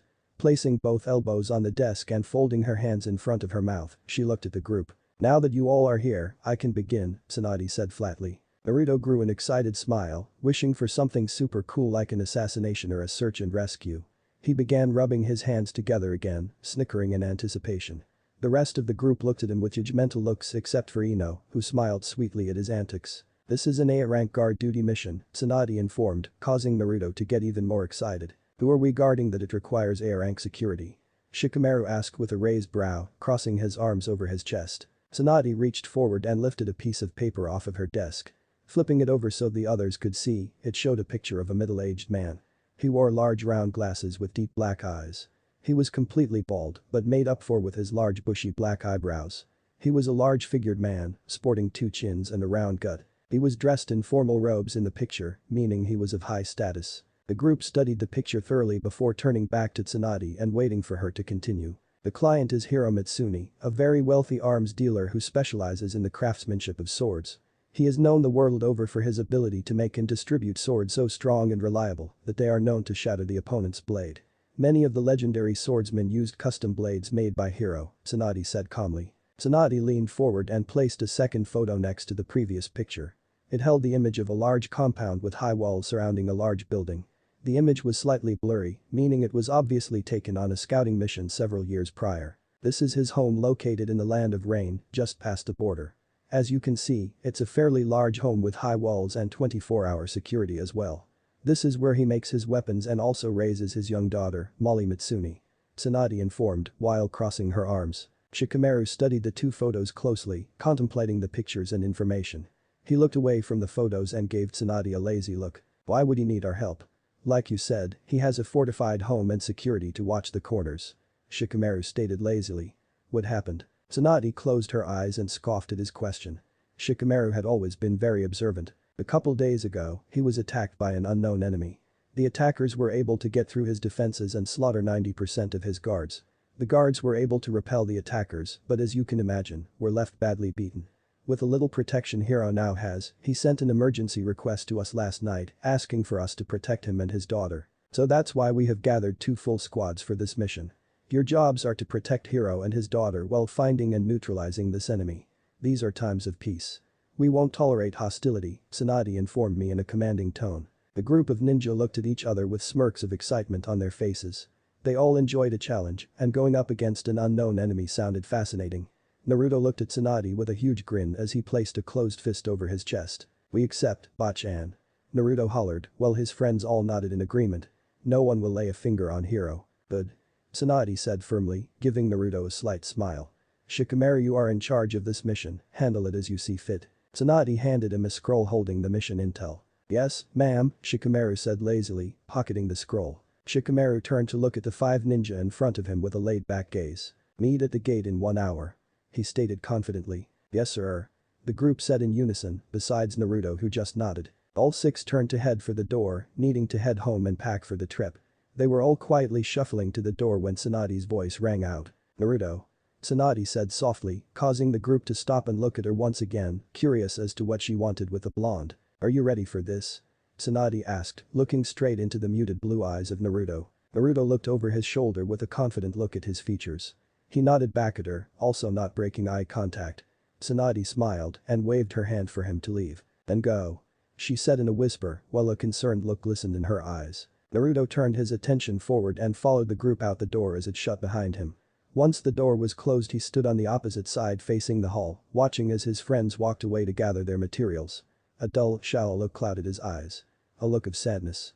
And of slight fear. We will see, Bachan. Naruto whispered, starting to walk towards home. We will see. Konoha front gate 1 hour later, the newly rebuilt front gate stood towering over the small buildings at the front of the village. It cast a large shadow over the entrance, stretching 100 yards above the ground. It provided a cooling relief from the piercing warm sun that lingered in the afternoon sky. Villagers and ninja alike walked through the gate, heading to their destinations at a leisurely pace. Kids played games in the large concrete and stone town square that lay at the entrance to the village. It was a welcoming image to travelers who were stopping by the village. Shikamaru, Choji, and Naruto stood next to the large wooden door of the gate, talking quietly. Sakura and Ino leaned against the wooden door, chatting about little things as they waited for the last member of their squad to arrive. It was a nice day in the village, so they almost didn't mind that they had to wait. Ino and Sakura broke from their conversation as Sai had finally arrived. He wore his usual large fake smile that he put on when he was in any social situation. He walked up to the females, catching the attention of Naruto, who stopped talking with Choji. What took you so long, Sai? Sakura asked in an annoyed tone, jabbing him in the chest with her finger. You know we have to move quickly on this mission. Sorry Sakura-san, I was just lost in thought. Sai said calmly, turning to look at Ino. Hello Ino-chan, I hope we will be able to get along on this mission. Sai said in a slight happy tone, which Sakura knew was faked. Ino huffed and turned her attention to the sky, walking off with a stomp in her step past Naruto's group and out the village gate. Naruto watched her walk by, curious as to what that was all about. From what he recalled. Didn't Ino like Sai? Sakura gave a slight frown towards Ino, who was still marching off into the forest heatedly. Pressing her hands on the gate she was leaning on, Sakura pushed off and followed Ino with concern. Sai just hummed obliviously to himself as he also followed the lead of Ino. So? I guess we are leaving. Choji said, a sweat drop forming on his head. I guess so. Shikamaru said lazily, watching Ino stomp off out of sight. Shikamaru, Choji, and Naruto walked out of the village and headed off into the forest to catch up with the rest of the group. Taking to the trees, the group traveled quietly through the forest. The whistle of the wind through the dense trees and the soft taps of feet landing nimbly on branches were the only sounds heard. Sai was at the front, with Sakura and Shikamaru side by side behind him. Choji and Ino were behind them, with Naruto taking up the rear. The group traveled quickly with no one talking for the next several hours. Wanting to make it to their destination before nightfall on a usual full day's trip, the group dashed through the trees in a blur. They were having a good time and would arrive at Hiro's home within the hour. Everyone seemed to be either lost in thought or enjoying the scenery of the forest that passed by. Everyone, that is, except for Ino, who was currently sending death glares at the back of Sai's head as she jumped